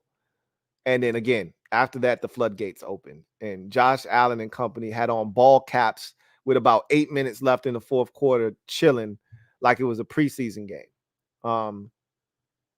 Yeah, it was a tough one to stomach. But in saying that, they scared the hell out of me. I'm not afraid of San Francisco. I'm not. I felt like had we taken advantage of the opportunities that were presented to us at the beginning of that game, we could have beaten them. The first possession, Jahan drops a touchdown. Again, the sun was in his eyes. I'm not mad at him, but damn it, man. He catches that, he scores a touchdown. 7-0. The 49ers, if I'm not mistaken, either we got them off the field or they turned it over. Brock Purdy threw a pick. I can't remember if that was which one happened, but we got the ball back and we took it right down the field and we got stopped at the 1 yard line. You remember that? Again, for the second, time in a row, this time they overcompensated for Brian Robinson not getting it the week prior against the Giants in that short yardage situation. So they put him in there. A matter of fact, I think they put Antonio Gibson in there like 3 times in a row. So I think they did it again. Anyway, we didn't get in. We didn't score from the 1. And it's like the game flipped after that. They had the little jet sweep to the receiver. I forgot his name. Travis Benjamin. That scored a touchdown. Kittle got loose. Touchdown. And then we scored right before the half to make it interesting. I think it was 14-7 at half. But we had our opportunity. We should have been up like 21-0 or 21-3 or some shit like that in the game. We blew it. I don't mind playing the 49ers again. It's Buffalo and Miami and teams like that who have explosive offenses that really scare the shit out of me because I'm not sure we're ready to compete with high octane offenses yet. Because I told you, I don't believe in our defense yet. They're going to have to prove it to me that they can stop high octane offenses. That's our kryptonite. Not the teams that want to run the football down our throat like Tennessee, like Cleveland. Those aren't the teams that scare me to death.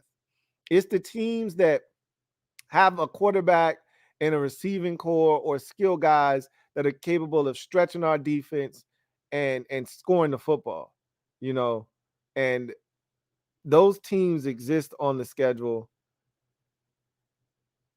And those are the ones that scare me. So Philadelphia is one of those teams that puts a ton of pressure on you and can score the football. I'm not afraid of them though, but they're a family member and they're dynamic. The Bills, the Dolphins, I think the Jets have a chance to be that way this year. I don't want to put too much stock into it, but they're loaded. Their roster is loaded. And to bring Aaron Rodgers on board with what they've already assembled before he got there, they had the rookie of the year offensively. They added more speed with Mecole Hardman this offseason. They added his ex-teammate Alan Lazard to a receiver group that was already solid last year. Not to mention, they've added tight ends. I think they added another tight end in the draft. They're loaded. Their running back position is crazy. They added another dynamic weapon at running back in Abaconda out of Pitt. Not to mention, they got Michael Carter already there. And, oh, by the way, they still have the running back that they drafted, Breece Hall, who was a beast before he got injured with the ACL. So they're loaded. They scare the shit out of me too. And they play defense as well. I think you can score on Buffalo. I think you can score. Now, getting Von Miller back will definitely help their defense out a ton. But I think you can score on Buffalo. I think you can score on Miami. I'm not sure you're going to be able to score a ton of points against the Jets. And that's the thing that makes them scary too. So I'd say the Bills and the Jets are up there. I don't know, man. The Jets, they look pretty damn scary on paper. If Aaron Rodgers is the Aaron Rodgers that we've come to know and love, he's healthy, and they protect him up front with the offensive line that is getting the job done. There are weapons there. It's just how fast do they gel and mesh together? It's the same question we asked when Tom Brady went to Tampa. How fast can he get on the same page with Mike Evans, Chris Godwin, Cameron Brate, and all of those guys? And then when they went out and added Gronk and Antonio Brown, it just set it off. That's what it feels like the Jets have done. They've added essentially all these weapons, and they brought a guy just like they brought in Gronk for Brady. They brought in Allen Lazard to make him comfortable. And I just think they signed Randall Cobb, if I'm not mistaken, to even further make him comfortable, even though I don't know if Randall Cobb is as dynamic anymore as he once was. When he's healthy, he's still productive. It feels real Tampa Bay-ish when they got Brady that first year and won the Super Bowl. That's what the Jets feel like to me. So I'll say the Bills, but it's like 1A, 1B with the Bills and the Jets.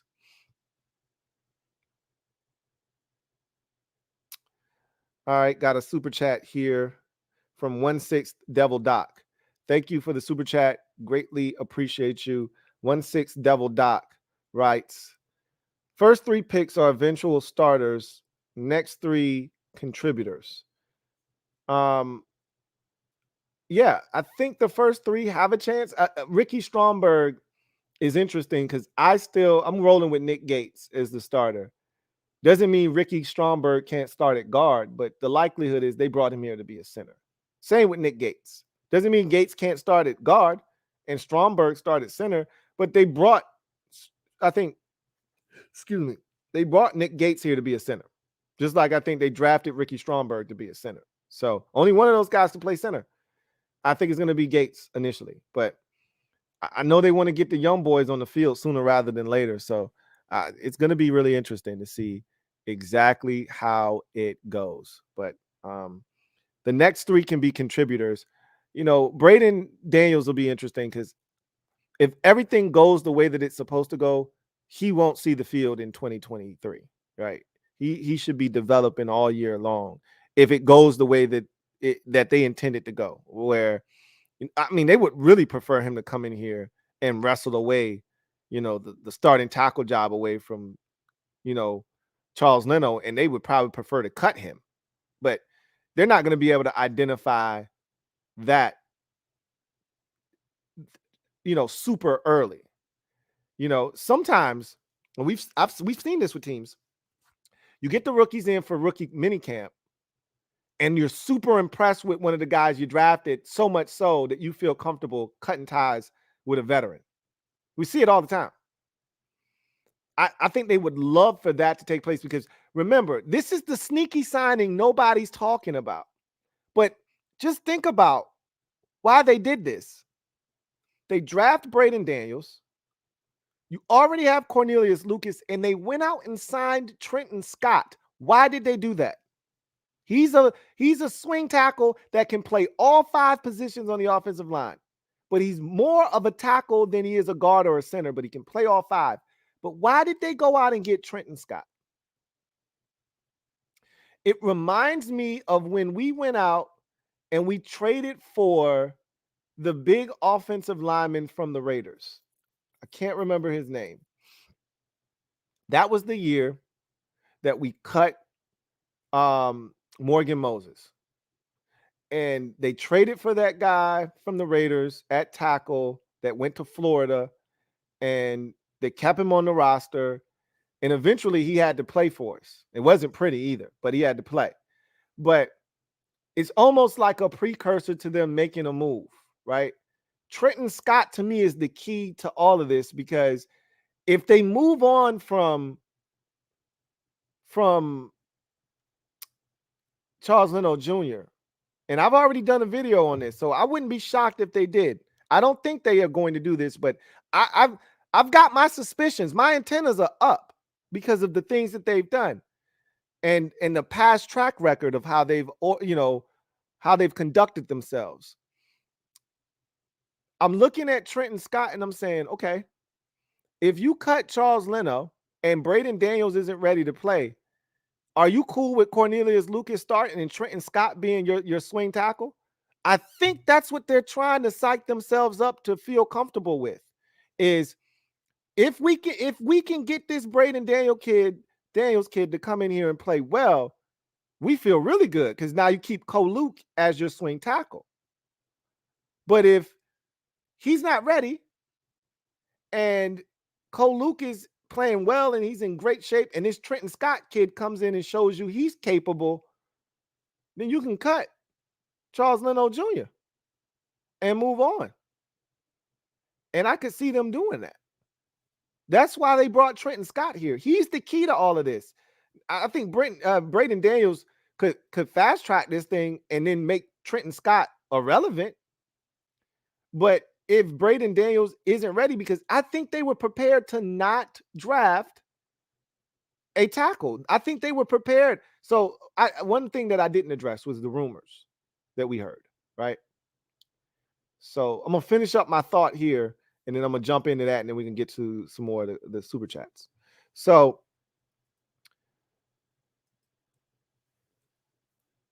I think there's a realistic possibility that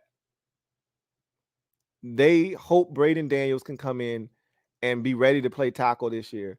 And if he can't, I think they're perfectly fine. They've already put a plan in place to where Cornelius Lucas can play left tackle and Trenton Scott can back him up and be your swing tackle.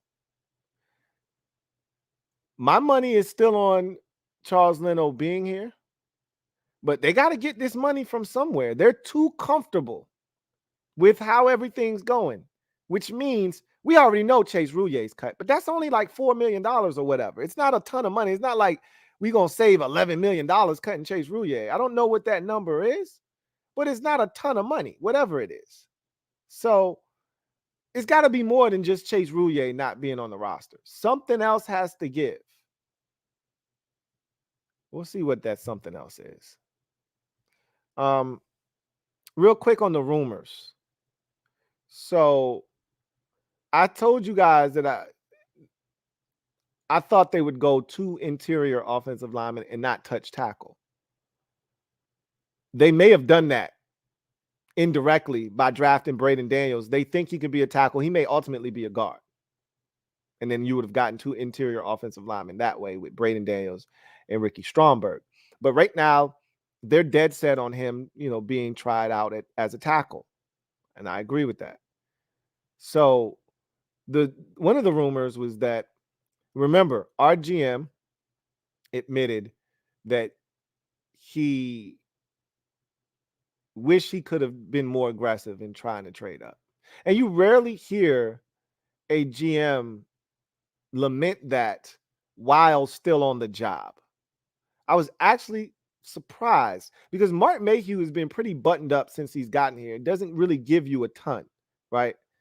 From a philosophical or a strategy standpoint, he'll let you into, his mindset. He gave us a little bit of his philosophical approach to the draft, but normally we don't get too much out of him. He a lot of times talks in circles. I was shocked at how candid he was after the draft, in particular talking about not being as aggressive as he would have liked to have been. And then in making, because if you don't make that statement, maybe we don't get the 2 rumors that we've heard over the last 48 hours. The first rumor that I heard was that Washington was interested in trading up for Steve Avila in the 2nd round. Rams took him at like maybe 42 or 39 or something. Let me check and see where exactly the Rams were in the draft when they grabbed him. The Rams grabbed him in the 2nd round at 36. So it was very high. So I think that's a little bit too rich for Washington's blood. Had he been at like 42 or something like that, maybe I could buy it. But 36 is a little steep, Rams took him very early in the second round. There was never a chance, I think, for Washington to get him unless they were going to spend a, first round pick after trading back, in the first round. There and maybe picking up an earlier second or something. There was no way they were getting Steve Avila unless they were willing to trade up, and I don't think they were willing to trade up that far. Then the big bombshell rumor, and I heard this via you guys because I haven't listened to the Kevin Sheehan podcast in every bit of 7-8 months. I have no idea what's going on in that realm, and that's not like me, but I usually listen to him when I'm in the gym, and I haven't been in the gym in an eternity, which I'm about to get my life together because the gym is a huge part of my life.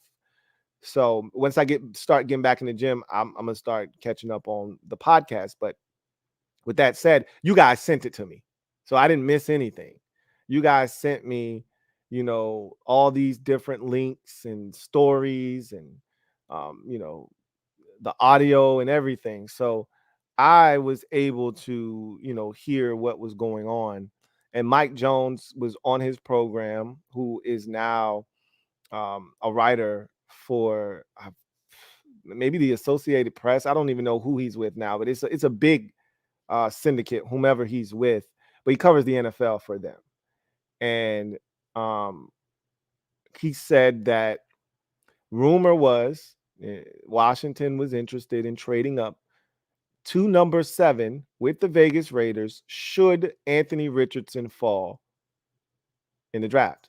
Obviously, that did not happen. The Indianapolis Colts took him at 4, and that was the end of that, which I am forever indebted to the Indianapolis Colts for making, because I wanted no parts of Anthony Richardson. Do I believe that was true? Part of me does. Part of me doesn't. Now, the part of me that does believe that there was some validity to this is because Ron Rivera felt like Anthony Richardson, and I think Marty Herney was on board with this as well. I think they felt like he was the second coming in the reincarnation of Cam Newton, and you know how Ron Rivera felt about Cam Newton. And so I think that both of those guys who had a hand in Cam Newton being in Carolina, I think both of them felt like, hey, this is Cam all over again. If we can get this kid, we should. So on one hand, I do buy that. And I have no problems with that if they would have done that. I would not have been, thrilled with it, but I wouldn't have been mad at them taking a swing, going up to the plate and taking a hack at it. I wouldn't have been mad about it. What does that say about their belief in Sam Howell? I don't think that changes a thing. Okay. I don't think that changes a thing because Sam Howell hasn't proven anything to anyone yet. And that's the mindset you have to have if you're a team. Is if you don't have a quarterback, a guy that is a proven commodity, then you should be searching, scouring, leaving no stone unturned. Everywhere you go, you look and you see if you can find the guy. So I have no issues with that. But I think the guy is already here, which I'm glad that the Colts took the gun out of our hand because it was loaded and we might have done something stupid with it. So let's just remove that from the equation so that nobody gets hurt. And the Colts did that. For the second year in a row, I thank a team in the top 10 for taking the gun out of our hands. Because we have no idea what to do with a strap. Nothing. None. All right. Fully loaded at that. Somebody's going to get hurt. Because we were going to take Drake London last year at 11, and the Falcons took that gun out of our hands. And we might have traded up to number 7 with the Raiders to get Anthony Richardson, but the Colts took the gun out of our hand. I appreciate them for that. On the other hand, I don't believe that they would have done it because I've seen that movie before. Just a couple of years ago, the Bears were in a very similar situation.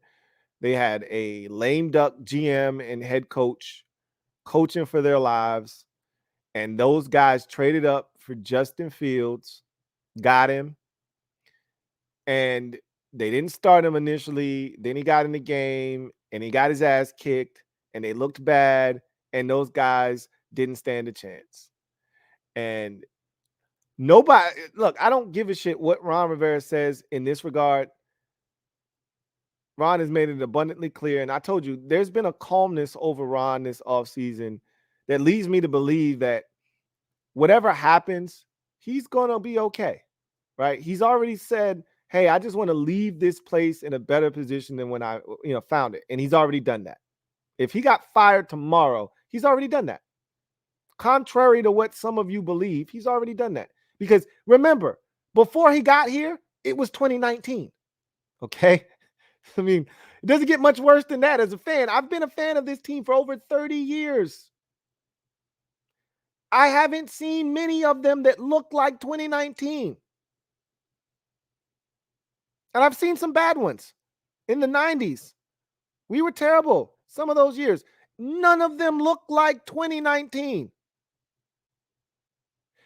Remember, in 2019, we went 3 straight weeks without a touchdown. What? In today's NFL, do you know how hard it is to go 3 straight weeks without scoring a single touchdown? We managed to do that with ease. Okay? Not hard to do when Isaiah Wright and Dontrell Inman and Steven Sims Jr. are your best receivers not named Terry McLaurin. And, oh, by the way, Terry was a rookie that year. So he wasn't yet Terry McLaurin. He was just Terry McLaurin. So I said all of that to say this. In looking at the situation, we're a much better football team. But I'll be damned if I'm a competitor. I'll be damned if I'm going to set the table for the next man to eat and eat good while I'm over here, about to get fired. I'm not trading up to draft a quarterback who won't be ready to help me win in a year that I need to win to keep my job so that the next coaching staff can come in here and potentially get the most out of that kid, and you never get to see the fruit of your labor. That just doesn't make sense to me. If you truly want to win in a year where you need to win, you need to get yourself a legitimate first-round pick that's going to come in and help you right away. Not a guy that's a developmental quarterback that needs time to sit and learn, that you may be able to put a package or two in for him throughout the course of the season, but he's not a day in, day out, snap in, snap out contributor. So on one hand, I could see them feeling like, hey, that's Cam Newton 2.0. Let's go get him. With the history that Marty Hurney and Ron Rivera had with Cam Newton, I could see them being on board with that. But to play devil's advocate, you trade up, which means you're giving up future draft capital, not just next year, but this year as well. You trade up to get Anthony Richardson. You're crippling this year's draft, and you're also putting yourself in a much tougher spot to win this season in a year where you need to win. So I don't necessarily think it would have happened, but again, would have been interesting to see what they would have done had he been available. Thank you to the Indianapolis Colts for ensuring that did not take place. So anyway, I digress. John Livingston, my guy, JL Smooth. Thank you for the super chat. Greatly appreciate you. Thank you for being a member of the MOBB. Who writes, what's up, Lou? What's up, JL Smooth? 105.3 JL Smooth. Writes, you see Kyle Brandt's tier list for AFC quarterbacks. I know you don't watch these shows, but sometimes you just can't. He said sometimes you can't just digress. I sent it to you on Twitter. Hope all is well. No, I haven't seen it. And, I don't put a lot of stock into these things. And you definitely know, you hit it on the head. I don't watch these shows. So I have no idea what you're talking about. Looks like the Lakers got destroyed tonight, which, it's the same thing they did against Memphis. They went in, stole game 1, relaxed in game 2, And now they go home. I said this before game one. The Lakers cannot shoot, and I'm going to talk about it in the podcast. I'll spare you tonight. I'll save that for the podcast tomorrow. Let's go to Twitter. Let's go to Twitter, where my guy JL Smooth sent me a tier list of quarterbacks in the AFC. So he says, Lou, you see this? I know you don't watch these shows, but Jimmy G over Trevor for clicks or not, this is crazy. So let's supersize this thing. Kyle Brandt's AFC quarterback tiers. So we'll start at the top because it's crazy how it gets crazy at the bottom. That's kind of where you're at with it. So at the very top of the food chain in the AFC, you guessed it, it's Patrick Mahomes, which is what it should be. Tier 2 is Joe Burrow and Josh Allen. Again, no disagreement here. Tier 3, Aaron Rodgers, Lamar Jackson, and Justin Herbert. I'd agree with that. Tier 4 is Russell Wilson and Deshaun Watson. Don't agree with that right now. Now, Watson didn't look like himself last year, really at any point. Even when he scorched Washington, he wasn't super impressive in that game. We were super bad and trash. Russell Wilson obviously was terrible last year, but I haven't given up on either one of those guys. So I understand he's basing that opinion of those two off the strength of their body of work in the past. And he's assuming with better coaching, with a better situation. Watson, obviously, we know he hadn't played football in 2 years. It was a lot to ask of him to come in and just play exceptionally well. He's expecting him to get back to the Deshaun Watson that we knew in Houston. And with Russell Wilson, he's just assuming that with Sean Payton coming in, they're going to get the most out of Russell Wilson and turn him back into a top-tier quarterback. So I don't have a problem with that, except where's Trevor Lawrence? Him turning his season around from his his rookie season to his sophomore year in the league and showing you that he's capable and then winning a playoff game and then almost going to Arrowhead and stealing one. If Christian Kirk doesn't fumble, they may upset the Chiefs. And he's not on the 4th tier. Okay. 5th tier is Jimmy Garoppolo by himself. And I know a lot of people like to shit on Jimmy. I don't have a problem with Jimmy being here in the 5th tier. This was probably where he belongs. The problem is who's on the 6th tier. On the 6th tier, it's Kenny Pickett, who's the 2nd-year quarterback. You have Mac Jones, who's going into his 3rd season, but last year was pure chaos and turmoil with the offensive coordinator situation. You got Tua Tagovailoa, and you've got Trevor Lawrence. I don't understand how a healthy Tua and Trevor Lawrence aren't at a bare minimum on the 5 line. You would think that at a bare minimum, they're on the 5 line, if not the 4. Anyway, I disagree with 6. I don't necessarily disagree with Jimmy Garoppolo being on the 5 line. It's just he should have company. At a bare minimum, he should have company or guys should be ahead of him. Then the 7 line is all your rookies. It's Anthony Richardson, Will Levis, and that's disrespectful to Ryan Tannehill because I don't think Will Levis is starting over him, but okay. And of course, CJ Stroud. Okay. So, I mean, it wasn't egregious, JL Smooth. It was just his 6th tier. I think he is selling a couple of young quarterbacks a little short. That's all.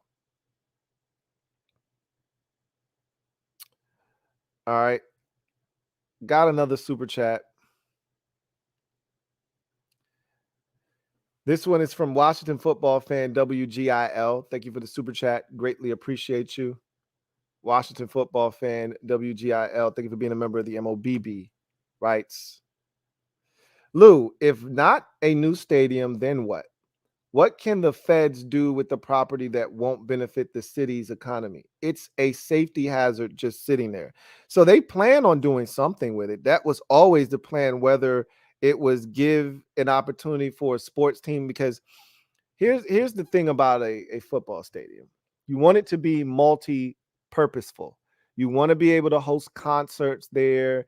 You like that's the problem with a football stadium for a lot of places, is that you can only utilize it 8 times a year. So, do we want to spend taxpayer dollars on a venue that we can't maximize? Because basketball stadiums pay for themselves.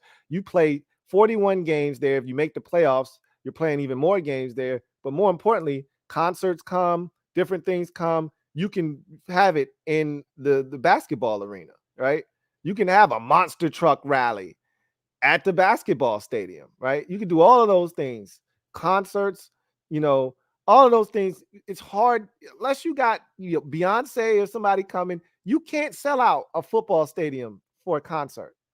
So that's one of the problems that you run into with a football stadium. And obviously, where that site is located and how the demographic has changed since Washington has called that place home has been drastic. And so I just, the government plans on doing something with that area. To your point, it's like an eyesore, but I wouldn't call it a safety hazard at this point, but it's an eyesore. And you're like, you need to do something with that. That is some prime real estate, and it's just sitting there rotting away. Figure out something to do with that. And if you're not going to do anything with it, hey, let us have it so we can build a stadium there. So something's going to get done with that space. It's just a matter of what at this point. Um, let's see. Thank you for dropping the link in there, Rich, to all my different links for Music Head U. For those of you just joining, I started a new channel. It's a music-based channel called Music Head University. So check it out. I'll drop the link down in the comment section and pin it to the top. My guy Rich is in the comment section dropping the link. So if you get a chance, head on over there at some point. Doesn't have to be right now, obviously, during this stream, but afterwards, if you want to jump over there right now and sub and come right back, by all means, please. But there's already some content up there, and I'll be posting new videos frequently, and I'll be on that social media. And again, it's a different side of me from what you see here on that channel over there. So let's get back to the comment section, see if we got anything else. Yeah, we do have a super chat here. Let me make sure I didn't skip over any. Yeah. All right. That's the next one up in the series here. And it's from my guy, JP. Thank you for the super chat. Greatly appreciate you, my guy. John Perez writes, Lou, good to see you as always. Likewise, JP writes, Lakers getting their asses kicked. I wanted to address the disrespect the media still gives us, even though we're changing ownership. Let's prove everyone wrong this year. So we'll talk about your Lakers tomorrow on the podcast. I mean, look, you did what you needed to do. You stole one on the road. That's all you ever set out to do in a series when you're the road team in the first 2 games. Just steal one and go back home with a split. And you've done that. So you did your job. As for the disrespect, I want you guys to take a second right now to understand that is going to be the narrative the entire remainder of the offseason. All right, into training camp. When these power ranking lists, like these ones now, don't pay much attention to them. When we get to training camp and the power ranking lists start and you start getting excited, the disrespect is going to be even greater then, right? Because now football is getting closer and closer. Now everyone's looking for clickbait because this is the time of the year in the NFL. After the schedule gets released, there's nothing left. You're going to have these mini camps and they'll try to talk those up, but they are what they are. OTAs are what they are, right? At the point of the schedule release, the NFL is out of bullets for the offseason. Washington selling their franchise will be one of the final stories they'll have until we get to training camp in late July. They'll have one more in mid-July with the franchise taggees, and that's the time that they have to sign their franchise tag, like Saquon Barkley and those guys, and Evan Ingram. They'll have to sign their franchise tags so that they can be in camp with their respective ball clubs, and they'll sign those franchise tags by then if deals don't get done. And so there's really nothing else for the NFL to milk. So at that point, now everybody's going to look for clickbait stories. What's some interesting topics? And a lot of those topics are going to be lists that people put together. Where does, list of quarterbacks in this conference, or list of defenses here, or the best this in the league, or, this is where every team is in their conference. And we're going to be disrespected in most of those conversations. Understand where we are and what the narrative is. You know what it is. So, don't be surprised. Don't get super upset. Don't pay, look, the only way it's going to eat at you is if you pay enough attention to it. That shit doesn't bother me as much as a lot of you, is because I don't see as much of it. A lot of what I see is because you guys bring it to me. I would be oblivious to a lot of that stuff because I don't watch any of it. I'm too busy doing shit. But you guys always say, Louie T, you got to see this. And if you send it to me, I'm going to look, And once you send it to me, I'm like, see, this is that bullshit right here. But I know it's coming. I've seen enough of it. I've talked about enough of it this offseason. So you guys know that I've been privy to a lot of the shit that you're seeing and that is upsetting you. But understand, we haven't won more than 8 games under Rivera. We've been kind of running in circles the last 3 years, essentially. Even though the roster's improved greatly since Ron got here, still hasn't manifested itself into more wins. And that strictly can be, traced back to the quarterback position. Last year, I feel like the offensive line had a lot more to do with it than just the quarterbacks. The previous 2 years, offensive line was just fine. The quarterback position just stunk. So I really, truly feel, and, obviously we had injuries at center, in 21 as well. But at the end of the day, this is the best team Ron's had on paper. This is the most continuity that you're going to see, because in terms of coaching staff wise, you've got Jack back for his 4th year. Now you got a different offensive coordinator, but we wanted that, right? And so from the side of because we can't get any worse on offense. So I don't really care that everything's going to be new on offense. I welcome that. I embrace that. I'm more concerned, I've already told you this, with the defense. And being that this is year 4 of Jack, the D-line is intact. Those guys have been here for all 4 years of Jack. Jamin Davis is going into his 3rd year under Jack.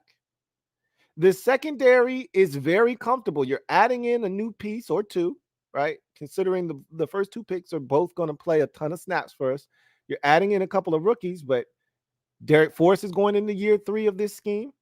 Kendall Fuller's been here for all 4 years, and Benjamin St. Juste is going into year 3 of this scheme. So again, you're getting some continuity in those areas. You're seeing you're hoping to see some of that growth, because if the defense is what we project them to be every year, except they're not, if they are as good as people outside of this market who just look from afar and say, oh yeah, Washington's got all these 1st round picks on the D-line, they nice on defense, that they don't have a clue. If this defense is as advertised, the offense isn't going to be as bad as it was. And by virtue of that, you would think it would in turn result in more wins. But we'll see. Doesn't have to be the case. Doesn't have to be the case. But understand that you got an unknown at offensive coordinator, you have an unknown at quarterback, and you have an offensive line that people saw last year as being a sieve, and they may not feel like you've done enough to improve upon that, and thus you suck. That's the narrative. And nothing's going to change until we defeat that narrative. So brace yourself. There'll be more of that coming. Power rankings will be towards the bottom. When they talk about odds to win this or that, we'll be at the bottom.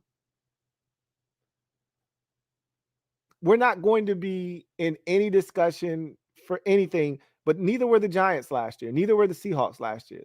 The Seahawks were a punchline. They were a joke. Both teams made the playoffs last year. Every year, I'll say this and then we'll move on to the next comment. Every year, there are 2 or 3 teams who did not make the playoffs the year prior that make the playoffs the following year. And you could argue that there's 2 in each conference. So a grand total of like 4 new teams that enter the playoffs every year. Sometimes it's 5 or 6. It was totally different last year.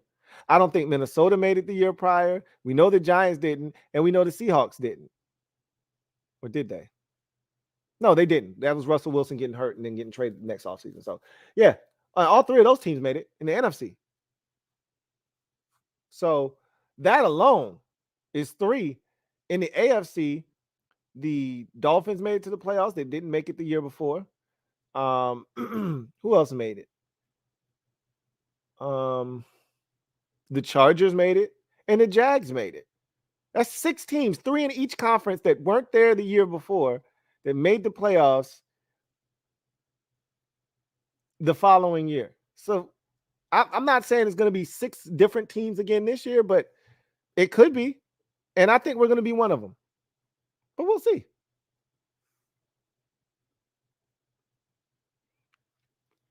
Video channel. Thank you for the super chat. Greatly appreciate you. Thank you for being a member of the MOBB. My guy, video channel, writes, what's good, Lou? What's going on, video channel? Let's keep it a buck. Ron doesn't have the season to prove himself to Harris and company. He's got until the bye for this job interview. I don't know if I agree with that. First of all, we don't know when the bye week is. If we already knew that the bye week was in the same spot that it was in last year, which was week 13, then you could make that assertion. But the bye week could be week 6 this year. He's not getting canned at the bye week. Unless the team's 0-6 and they're playing the worst football of any team in the league, he's not getting canned at the bye week. If it's week 6, if it's week 5, he's not getting canned if the team's 2-2 going into a week 5 bye, right? So we can't say that. We don't know that. We don't know what the leash looks like. All we can say is he better put his best foot forward because he's been in this predicament before. And to your point, he didn't make it out of the season the last time he was a part of a regime change. He didn't make it out of the season. David Tepper fired him after Washington came and beat him after Thanksgiving, which prompted Daniel Snyder to make a joke. Happy Thanksgiving. So we'll see how long he has to prove himself. But I think that he'll get the bulk of the season. I can't assure you he'll get the entire season. If Washington's out of playoff contention with 5 games to go, it might behoove him to fire Ron so that you're not tampering, so that you can start scouring the streets for your next head coach. I don't know if there's any candidates out there like last year, for instance, Sean Payton was available. So you would want to fire your head coach early so you could get to Sean Payton.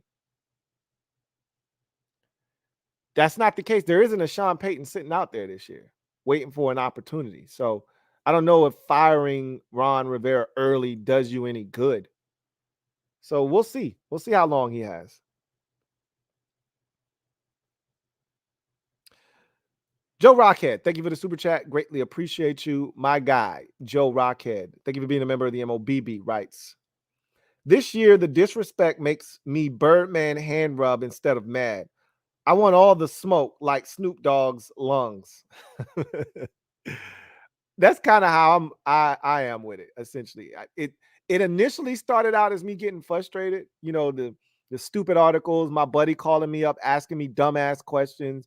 Yeah, that shit got me fired up at first. But the more and more of it I saw, I think the last straw for me was the Albert Breer article in the Monday Morning Quarterback that said we were going to trade back, which was a bunch of bullshit. And I told y'all in the moment, that's some bullshit.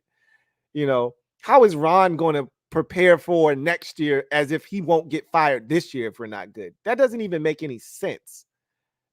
That the organization, as is, with guys fighting for their jobs right now, are going to trade back and collect picks for next year. That's the same premise that I brought up earlier when I said, what does Ron look like setting the table for the next man to eat and eat good while he's at home starving? That doesn't make any sense. So the more of that bullshit you see, the more you just start Birdman hand rubbing. And that's kind of where I'm at with mine. Like, bring it on. I said the other day on the video, bring it on. I no longer shun away the negativity. I no longer poo-poo it. I no longer get upset. I now welcome it. Bring it on. I want all of it. All of it is going to be used as motivation. I'm right there with you, Joe Rockhead.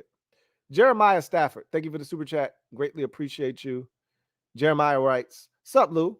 Which group between wide receiver core and DBs do you feel will be more valuable to the team this year?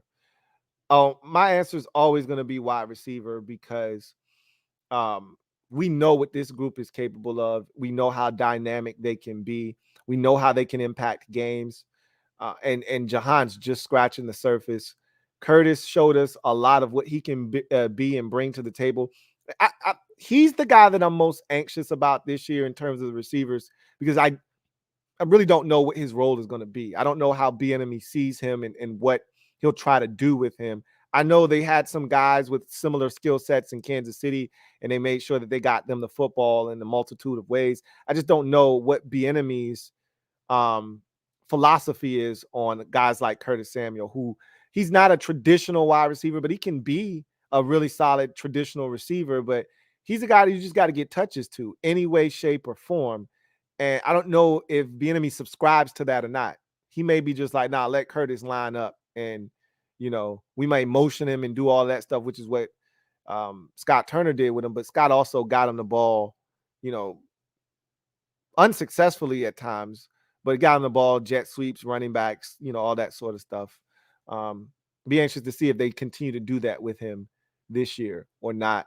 But, having those three, Bieniemy may be a bigger fixture this year.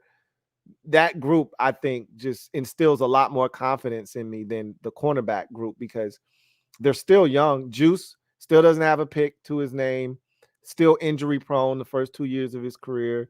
Kendall Fuller, really solid, but he's had his moments where he hasn't been the best. But he's been by far and away our most consistent corner. I know a lot of y'all will scoff at that, but that's the truth.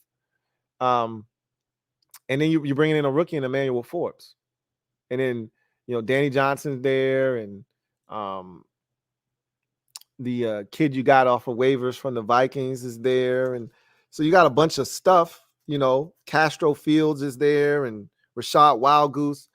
It's a solid room, but it's not better than the receivers. Take the receivers all day, twice on Sunday. Lorenzo Simpson, thank you for the super chat. Greatly appreciate you. My guy, Zoe, writes, thank you for being a member of the MOBB, writes, going into his 4th year as head coach, where do you rank him all-time Washington head coach since Gibbs 2.0? I mean, that's low-hanging fruit, man. I mean, we've been terrible since Gibbs 2.0. You got Zorn, you got Gruden, and Shanahan. Those are the 3 coaches that have been here since Gibbs 2.0. And now Rivera's the 4th head coach in that group since Gibbs 2.0. And obviously, at the very bottom of that group is Jim Zorn. He's terrible. I would put Shanahan, and it sucks because small sample size, things unraveled way too quickly here. Mike lied to us a lot, but I don't mind Mike lying to us. I didn't mind him lying to us. McNabb's out of cardiovascular shape. John Beck versus Rex Grossman, hyping that shit up. I didn't mind Mike lying to us all the time because I knew he was a two-time Super Bowl winning head coach. And he got results. Him and Kyle got results. Here, that thing unraveled quickly, backstabbing. It was a mess. I put him third just because of how it ended. Jay Gruden, it was second, I would think. He had 2 winning records here. No other coach has done that. Not even Gibbs did that in back-to-back years. So there's that for Jay Gruden. Should have made it to the playoffs 2 years in a row. If Dustin Hopkins makes his field goals that year, we go to the playoffs again in 2016 after doing it in 15. After Kirk left, he was a dead man walking. He had no shot in 18 or 19. So I don't really hold those against him, but at the end of the day, he was probably the second best coach. And I think Ron had to deal with more than any of those coaches did. None of those coaches had to deal with a name change. None of those coaches had to deal with constant charges being lobbed at the organization. None of those coaches had to deal with the shit show that was here with all of the investigations and all of that bullshit. None. And again, this is individual to Ron, but Ron dealt with cancer and overcame that and won the division. Again, I get it. It was 7-9. It wasn't an impressive division win. He still equals all of the other coaches behind him other than Zorn of making the playoffs one time. So you can say what you want about Rivera, but Shanahan only made the playoffs one time. Gruden only made the playoffs one time. And Rivera made the playoffs one time. But Rivera has changed the way this roster because after Zorn left, we still had the core group of, Santana Moss and Cooley, but those guys were winding down. Like they were coming towards the end of their run here in Washington and Portis and all of those guys. By the time Shanahan got here, I think Portis was pretty much done by the time he got here because we started seeing the Ryan Terrains of the world and those guys getting run here in Washington. And, Cooley was gone by the time Robert Griffin III got here. He was gone, and then they brought him back that first year, that rookie season, but he barely played. So the roster wasn't in a great spot. When Mike got here in 2009, after Zorn left, the roster was in shambles. We were terrible from a roster standpoint. I remember those teams. We were awful. I mean, the fact that we even had a John Beck, Rex Grossman discussion and competition was insane. So, and Shanahan didn't leave the team in a better, status than when he got it. We weren't in a better situation. Same with Zorn. And so you go to Gruden, and Gruden left this situation. And again, not his fault entirely, but because he wouldn't have done a lot of the things that they did in the draft, i.e. draft Dwayne Haskins, and then give up draft capital so that you can come back up and make amends for drafting Haskins to get the guy that they wanted all along, which was Montez Sweat. Gruden left the roster in the worst shape that was in of any coach that was here. And no matter what happens with Ron, this organization will be the healthiest it's been. And obviously no Dan Snyder, which has nothing to do with Ron. But all the shit that I've already mentioned that he had to endure while here, while shaping and molding this roster and making it a respectable and competitive roster, if he doesn't make it out of this season, all of that still exists, and you have to give Ron the nod and put him at the top. At least that's how I feel.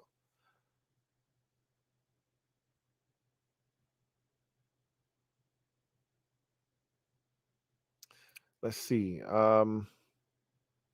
Got another super chat here. This one is from my guy, John Perez. Thank you for the super chat. Greatly appreciate you. Double up. Thank you for doubling up, JP, who writes, You think Ron banking on Howell to save his job is a good or a bad thing? And how do you think the players feel about it? So I can tell you, working backwards, starting with your last comment about the players and how they feel about it. I can tell you this: Sam Howell won the players over in that Week 18 contest. First of all, we only saw the Week 18 game. They saw him in practice all year long. And I've heard stories and I've read articles where the players are like, yo, Sam is kicking our ass in practice. Yo, this boy can play. And then he went out and showed it in Week 18, albeit a small sample size. He didn't throw it a ton, but he showed his legs. He showed his mobility. He showed his accuracy, right? Yeah, he made a mistake in that game. And those are going to come.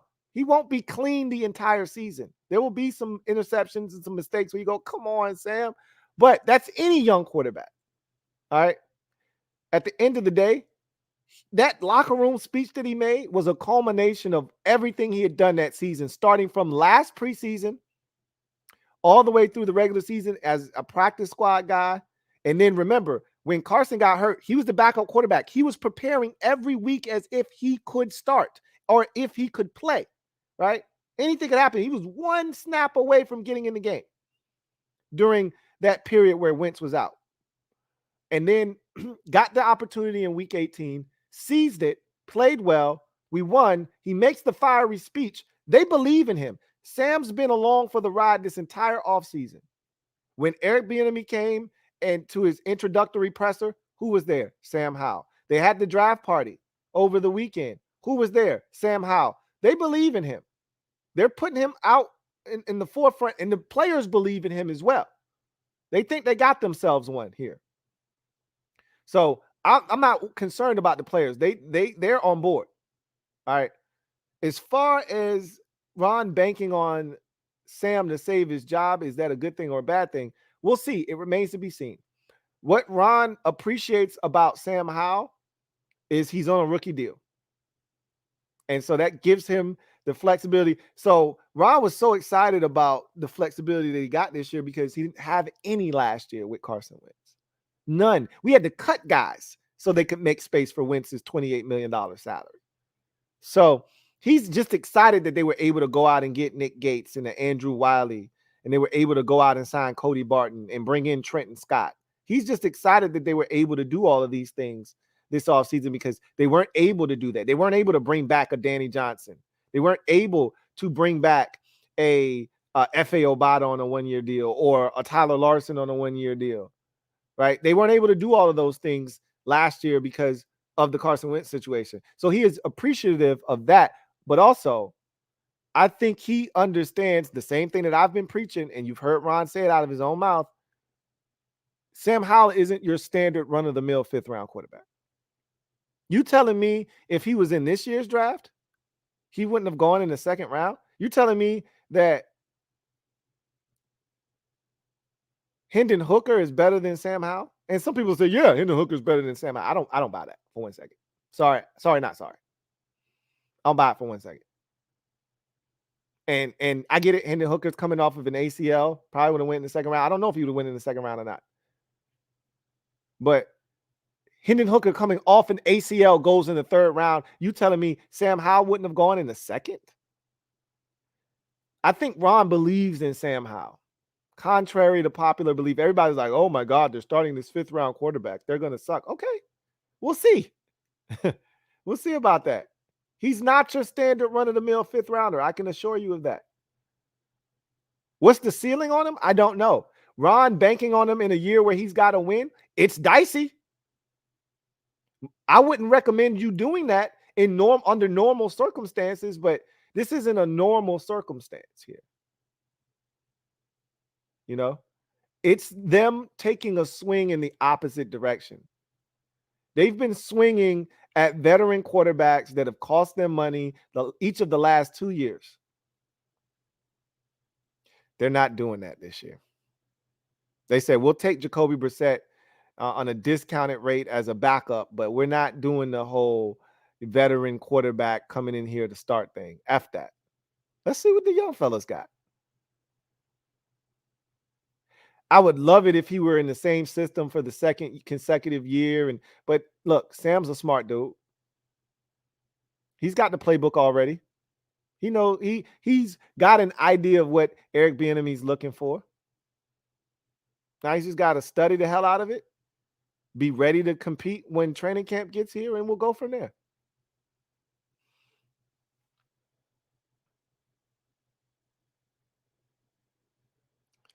All right. Washington football enjoyer. Thank you for the super chat. Greatly appreciate you.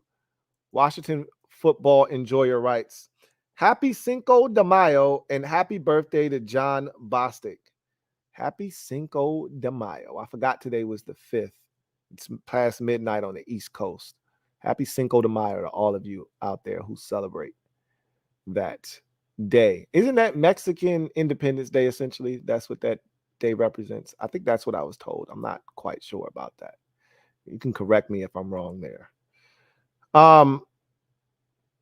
And happy birthday to John Bostic. Happy born day to John Bostic, man. My wish on your birthday is for you to not be back on this team this year. That's my wish. How I'm making a wish on that man's birthday. That was flagrant. I apologize, John. Just find a way to not find a way onto this roster if you could at all possible make that happen. Jay Black, thank you for the super chat. Greatly appreciate you. Thank you for being a member of the MOBB who writes, the media said that the Cowboys are going to the Super Bowl the past 6 years. It never happened. I pay them no mind. I don't know what the media has said the past 6 years. I mean, the Cowboys are usually in that discussion every year, and every year something either happens or they get to the playoffs and then nothing happens. But whatever the case may be, I don't concern myself with what the media thinks, but I do keep tabs on the rest of the teams in the division. Keep your friends close and your enemies even closer. So I'll be looking forward to seeing what those schedules look like for all of those teams. And we'll go through all of that stuff next week. And then we'll jump on with the fellas not too far thereafter. After everybody's had a chance to digest their schedule, we'll reconvene with the fellas and get a Super Friends roundtable going and talk about everybody's draft. Everybody's had a chance to look at their schedule.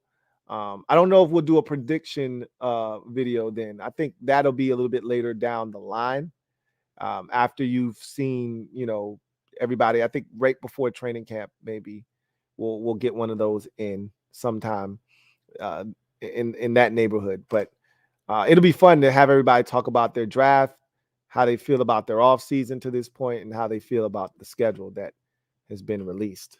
So thank you for that super chat, Jay Black. Got another super chat here, and it's from Robbie Witherall. Thank you for the super chat.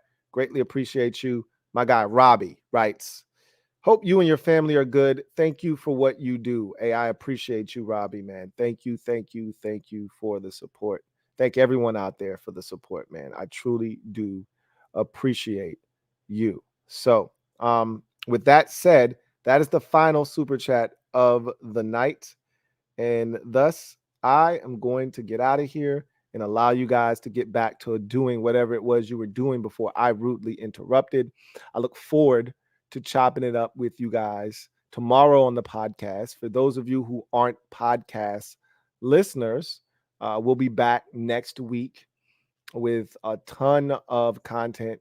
We'll see what happens over the weekend with Washington. Nothing in particular transpires. Then we'll be gearing up for the schedule release and the rookies coming in for their rookie mini camp the 11th through the 13th next week. So we'll have some things to chew on, no doubt. And then the week after that, if I'm not mistaken, you get the owners meetings, which is where they're supposed to either ratify this deal to get new ownership in here or, make some alterations to, the bid that has been submitted, whatever the case may be. I think we're getting dangerously close to the last days of Daniel Snyder being the official owner of the Washington Commanders. So I can feel it. I can taste it. I can smell it. We're getting close. We just got to hang in there. I think we are just maybe 2 or 3 more weeks away from something being official. But nonetheless, Got one more super chat on the way out. This one is from Humble King. Thank you for the super chat. Greatly appreciate you. Humble King writes, public service announcement. Hit the like button for my guy, Lou. Y'all heard him. Got a quick PSA from my guy, Humble King. Really, truly appreciate you, Humble King. Y'all heard the man. Over 330 of y'all out there, only 100 and something likes. We can do so much better than that. It's free. It don't cost you a thing. Hit the like button on the way out if you enjoy this content. And if you just want to support, that is one of the easiest and cheapest ways to do that. Time is costly. It's the most important resource that we have. Money is a renewable resource, but that's hard to come by at times. And so like button is free. Doesn't cost you a thing. So thank you for the public service announcement, Humble King. Please hit the like button. And I thank you once again for making that public service announcement, Humble King. So DeAndre Eaton, thank you for the super sticker. Greatly appreciate you. Thank you for the super sticker. Greatly appreciate you. So that is going to do it for me, your man Louie T, here on this installment of the Command Post Live. You know what it is. Post up. Take command one more time on the way out. I have a brand new channel on YouTube. It's a music channel. I'm not doing music, but I am talking about my love for music, and we're listening to different music and taking you down memory lane and all of that good stuff. Check out the channel if it's something you're interested in. If you're not interested in it, don't waste your time. All right.